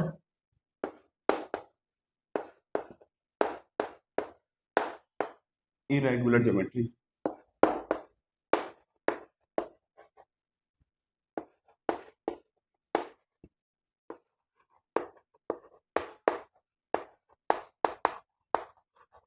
ठीक है, देखिए, तो मॉलिक्यूल के पास यदि लोन पेयर भी है, मॉलिक्यूल के पास लोन पेयर भी है बॉन्ड पेयर के साथ साथ, तो इसका जो ज्योमेट्री होगा वो डिफरेंट होगा। इसका ज्योमेट्री जो होगा डिफरेंट होगा, जो कि हाइब्रिडेशन ने प्रिडिक्ट किया था, जैसे इस केस में हुआ। हाइब्रिडेशन के हिसाब से इसका ज्योमेट्री जो होना चाहिए था टेट्राहाइड्रल होना चाहिए था, पर इसमें लोन पेयर भी है बॉन्ड पेयर के साथ साथ, इसका जो ज्योमेट्री है वो टेट्राहाइड्रल नहीं होगा। क्या होगा उसको हम बाद में डिस्कस करेंगे। फिलहाल आप ये समझिए फ्रेंड कि रेगुलर ज्योमेट्री किसे कहते हैं, इनरेगुलर ज्योमेट्री किसे कहते हैं। यदि मॉलिक्यूल में सेंट्रल एटम के पास सिर्फ और सिर्फ बॉन्ड पेयर है, सिर्फ और सिर्फ बॉन्ड है, कोई भी लोन पेयर नहीं है, तो ऐसे ज्योमेट्री को हम रेगुलर ज्योमेट्री बोलेंगे। और इस केस में वही शेप निकल के आएगा जो कि हाइब्रिडाइजेशन ने प्रिडिक्ट किया था। पर यदि मॉलिक्यूल के पास बॉन्ड के साथ साथ लोन पेयर भी है, यदि मॉलिक्यूल में बॉन्ड पेयर के साथ साथ क्या है, लोन पेयर भी है, तो उस केस में जो मॉलिक्यूल का ज्योमेट्री है, शेप है, वो अलग निकल के आता है, जो कि हाइब्रिडाइजेशन ने प्रिडिक्ट किया था, जो कि हाइब्रिडाइजेशन ने प्रिडिक्ट किया था। और ऐसी ज्योमेट्री को हम क्या बोलते हैं, इनरेगुलर ज्योमेट्री बोलते हैं। बताइए इतना समझ में आया आपको। VSEPRT, VSEPRT की ये कुछ इंपॉर्टेंट पॉइंट थे जो आपको समझ में आया।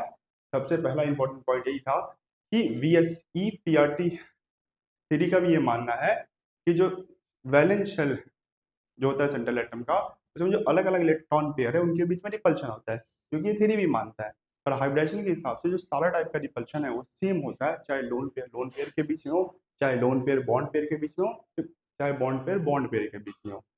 जबकि VSE PRT थ्योरी का ऐसा मानना नहीं है। इसका मानना है कि रिपल्शन का जो ऑर्डर है वो अलग अलग है। लोन पेयर के बीच में सबसे तगड़ा रिपल्शन होगा, और बॉन्ड पेयर के बीच में सबसे कम रिपल्शन होगा। और यदि बॉन्ड पेयर की बात करें, तो इनमें रिपल्शन का जो ऑर्डर होगा फ्रेंड वो सेम नहीं होगा। यदि बॉन्ड का नंबर ज्यादा तो इलेक्ट्रॉन ज्यादा, तो रिपल्शन भी ज्यादा। यदि बॉन्ड का नंबर कम तो रिपल्शन भी कम। ठीक है, चलिए उसके बाद हमने क्या पढ़ा फ्रेंड कि यदि मॉलिक्यूल में सेंट्रल एटम के पास सिर्फ और सिर्फ बॉन्ड है, कोई भी लोन पेयर नहीं है, सिर्फ और सिर्फ बॉन्ड पेयर है, कोई भी लोन पेयर नहीं है, तो उस केस में जो शेप निकल के आता है या ज्योमेट्री निकल के आता है वो सेम ही होता है जो कि हाइब्रिडाइजेशन ने प्रिडिक्ट किया था।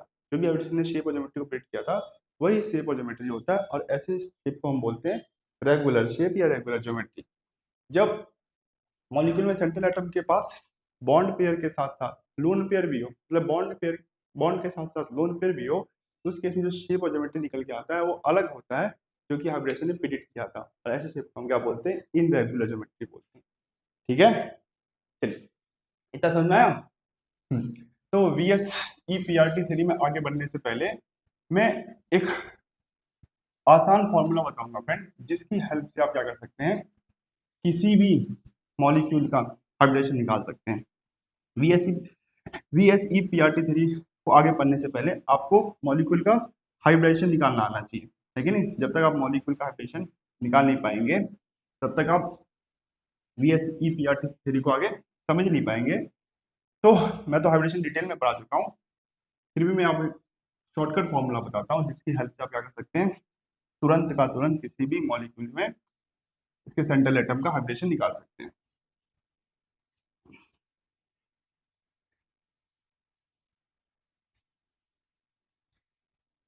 ठीक है,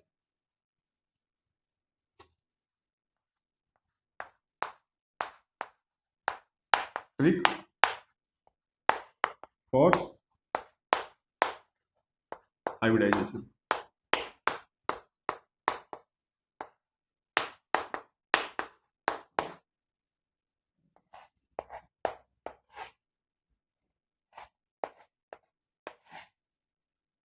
तो देखो क्या ट्रिक है, H for hybridization equal to V plus x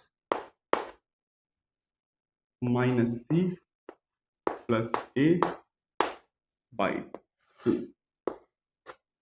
ठीक है, ये ट्रिक है। सारे टर्म का मतलब एक्सप्लेन कर रहा हूं।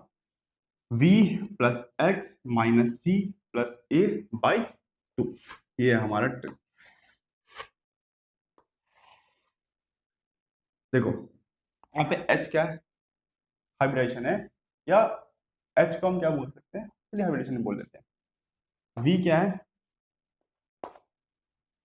Number of balance shell, number of balance electron, number of balance electron in central atom. X क्या है, number of monovalent atom, number of monovalent atom. Number of monovalent atom का क्या मतलब होता है फ्रेंड? ऐसे एटम जिनकी वैलेंसी क्या हो, 1 हो, जैसे कि hydrogen, chlorine, chlorine, bromine, etc। तो ऐसे ऐसे एटम जिनकी वैलेंसी 1 होती है, चाहे +1 हो चाहे -1 हो, उनको हम क्या बोलते हैं? Monovalent atom. ठीक है। सी क्या है? सी जो है फ्रेंड, वो है positive charge on central atom या मॉलिक्यूल।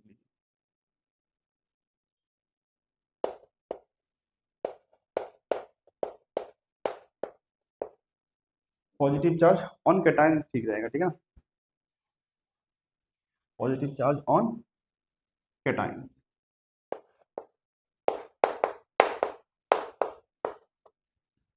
और एक है आपका नेगेटिव चार्ज ऑन एनायन। ठीक है, ये हमारा फॉर्मूला। इस फॉर्मूले के हेल्प से हम क्या कर सकते हैं? हाइब्रिडेशन निकाल सकते हैं। किसी भी मॉलिक्यूल के सेंट्रल एटम में, किसी भी मॉलिक्यूल के सेंट्रल एटम का हाइब्रिडेशन निकाल सकते हैं। अब देखिए फ्रेंड, यदि H की वैल्यू ऑफ H, और यहाँ पे आप लिखिए हाइब्रिडाइजेशन।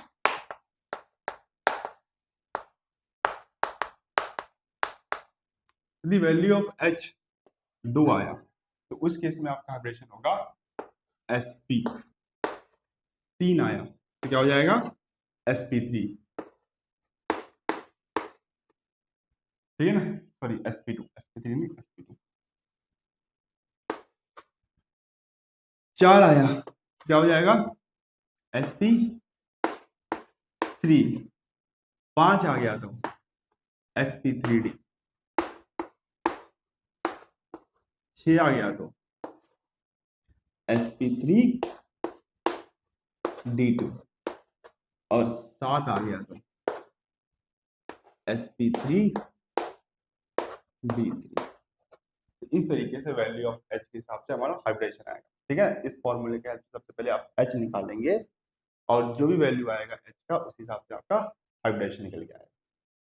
ठीक है, चलिए मिटा दो इसको।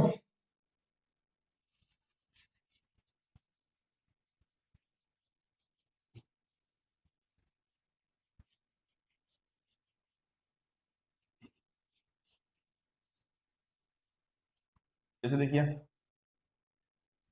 CH4, मुझे इसका हाइब्रिडेशन निकालना है। ठीक है, फॉर्मूला क्या है? H equal to B plus X minus C plus A by 2। V क्या है? Number of balance shell. X क्या है? Number of monovalent. C क्या है? Charge on cation. और A क्या है? Charge on anion. तो नंबर ऑफ बैलेंस शेल, और किसका बैलेंस शेल देखना है? Number of balance electron. और किसका बैलेंस इलेक्ट्रॉन देखना है? सेंट्रल एटम का। तो कार्बन के बैलेंस इलेक्ट्रॉन कितना होता है फ्रेंड? 4 होता है कि नहीं? कार्बन के बैलेंस में कितने इलेक्ट्रॉन होते हैं? 4 होते हैं। एक्स क्या है? Number of monovalent atom. तो इसमें बताइए ऐसे एटम है जिसकी बैलेंसी 1 हो, जिसकी बैलेंसी 1 हो, है ना? हाइड्रोजन की बैलेंसी कितनी होती है? +1 होती है। अब यहाँ पे क्या लिखना है? मोनोवैलेंट एटम का नंबर लिखना है, कितना मोनोवैलेंट एटम है। तो इस केस में कितना मोनोवैलेंट एटम है फ्रेंड? 4। तो 4 माइनस चार्ज ऑन कैटायन। क्या ये कैटायन है? क्या इस मॉलिक्यूल के ऊपर आपको कोई भी चार्ज दिख रहा है? नहीं, 0। Plus charge on anion. तो क्या इसके ऊपर आपको कोई भी चार्ज दिख रहा है फ्रेंड? कोई भी चार्ज दिख रहा है? नहीं, सॉरी, हाँ, कोई भी नेगेटिव चार्ज दिख रहा है? यदि कोई भी नेगेटिव चार्ज दिखता हम वो उस चार्ज में यहाँ पे लिखते। तो क्या इसके ऊपर आपको कोई भी नेगेटिव चार्ज दिख रहा है? नहीं, तो 0 आई 2। जब आप इसको सॉल्व करेंगे तो H की वैल्यू निकल के आएगी वो 4। और जब H की वैल्यू 4 निकल के आती है तो हमारा हाइब्रिडेशन क्या आता है? sp।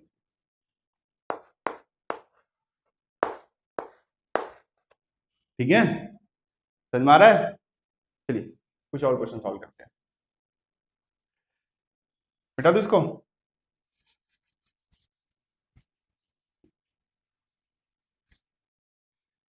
जैसे देखिए NH3, तो हमारे पास फॉर्मूला क्या है, H equal to number of balance electron plus monovalent atom minus charge on cation plus charge on anion by 2। Number of balance electron किसका, सेंट्रल एटम का। सेंट्रल एटम यहाँ पे नाइट्रोजन है, तो नाइट्रोजन के पास कितना बैलेंस इलेक्ट्रॉन होता है, 5, है कि नहीं। इसके पास कितना 7 इलेक्ट्रॉन होता है, पहले शेल में 2 और दूसरे शेल में कितना होता है, 5 इलेक्ट्रॉन होता है। तो नाइट्रोजन इलेक्ट्रॉनिक कॉन्फ़िगरेशन लिख दूंगा यहाँ पे।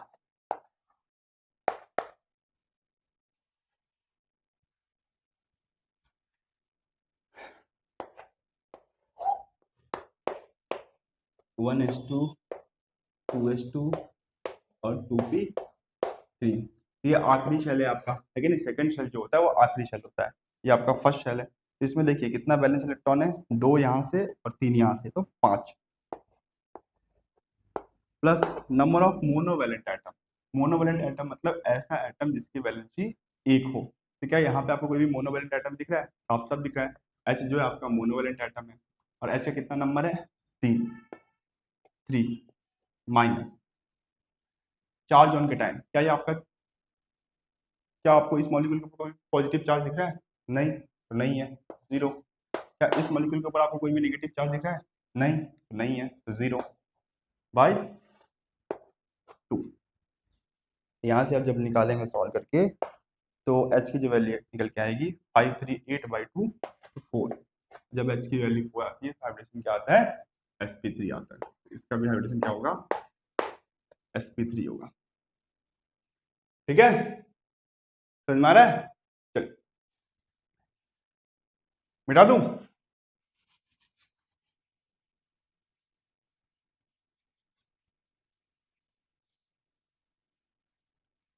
चलिए SO4 2 माइनस, इसमें सल्फर का हाइब्रिडेशन बताइए।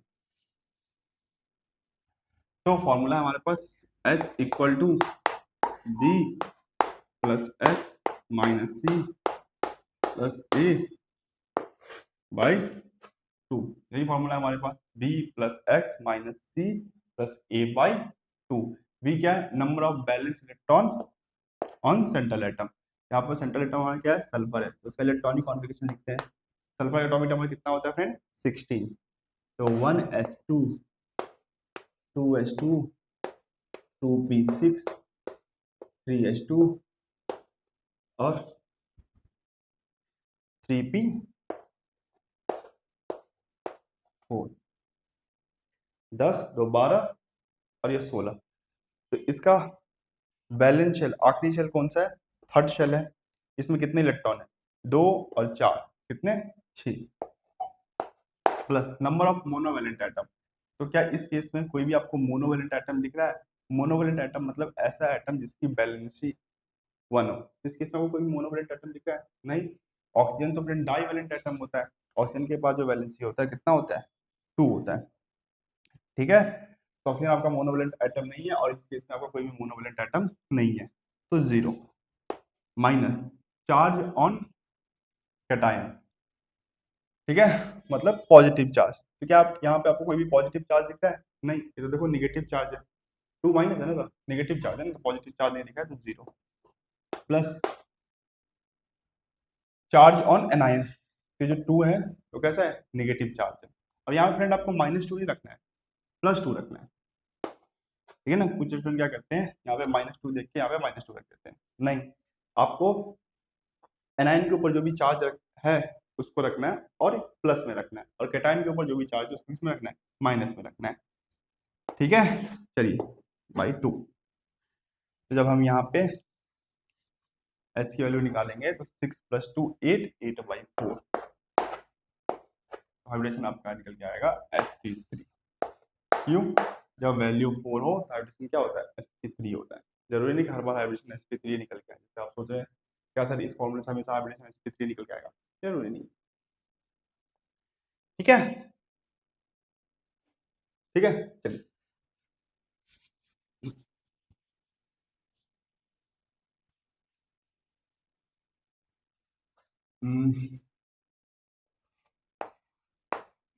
CO3 2 माइनस, CO3 2 माइनस, तो बताइए इसमें कार्बन का हाइब्रिडेशन बताइए। तो फॉर्मूला है H equal to B plus X minus C plus A by 2।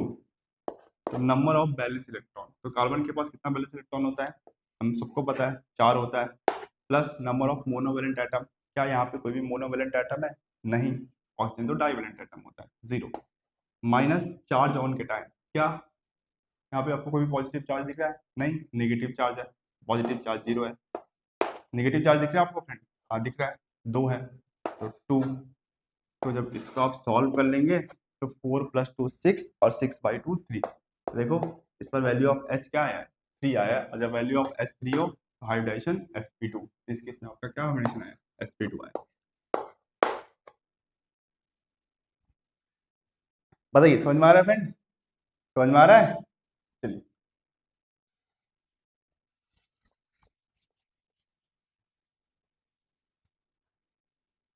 जैसे ZeF5 प्लस, चलिए इसमें Ze का बताइए, Ze का आप हाइब्रिडेशन बताइए।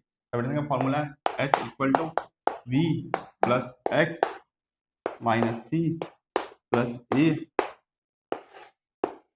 बाई 2, ठीक है नहीं? B plus X minus C plus A by 2। Ze किसका मेंबर है? Ze किसका मेंबर है? ग्रुप 18 का मेंबर है। यदि ग्रुप 18 का मेंबर है तो इसके बैलेंस में कितना इलेक्ट्रॉन होगा? 8। हम सब पढ़ चुके हैं जो ग्रुप 18 एलिमेंट होता है उसके बैलेंस में कितना इलेक्ट्रॉन होता है? 8 इलेक्ट्रॉन होता है। तो 8 plus number of monovalent atom, क्या यहाँ पे आपको कोई भी मोनोवेलेंट एटम दिख रहा है? देखो फ्लोरीन जो है आपका मोनोवेलेंट एटम है, जो फ्लोरीन है उसकी वैलेंसी कितनी होती है? -1 होती है। तो मोनोवेलेंट एटम है कितना है? 5 है। माइनस चार्ज ऑन के टाइम, क्या यहाँ पे आपको कोई भी पॉजिटिव चार्ज दिख रहा है? दिख रहा है, पॉजिटिव चार्ज है, कितना है? सिर्फ पॉजिटिव चार्ज है, मतलब क्या है? 1 है। क्या आपको कोई भी नेगेटिव चार्ज दिख रहा है? क्या आपको कोई भी नेगेटिव चार्ज दिख रहा है? नहीं, 0 है। कोई भी नेगेटिव चार्ज दिख रहा है फ्रेंड? नहीं, 0 है बाई 2। तो कितना हो जाएगा? 5 में से 1 गया तो 4, और इसमें ऐड होगा तो 12, 12/2 तो 6। और जब आपका हाइब्रिडेशन वैल्यू ऑफ H6 हो तो उस केस में जो हाइब्रिडेशन निकल के आता है वो निकल के आता है sp3d2। ठीक है, तो इस तरीके से आपको ट्रिक की हेल्प से किसी भी मॉलिक्यूल के सेंट्रल एटम का हाइब्रिडेशन निकालना है। ठीक है, यही था फ्रेंड आज का लेक्चर। अब वैलेंस इलेक्ट्रॉनिक थ्योरी में आगे बढ़ने के लिए आपको हाइब्रिडेशन बहुत अच्छे तरीके से आना चाहिए। तो मैं चाहता हूँ कि आप इसके अगले लेक्चर में हाइब्रिडेशन अच्छे से रिवाइज करके आइए, साथ में इस फॉर्मूले के ऊपर थोड़ी क्वेश्चन भी प्रैक्टिस करके आइए। ठीक है, तो मिलते हैं नेक्स्ट लेक्चर में। Good bye.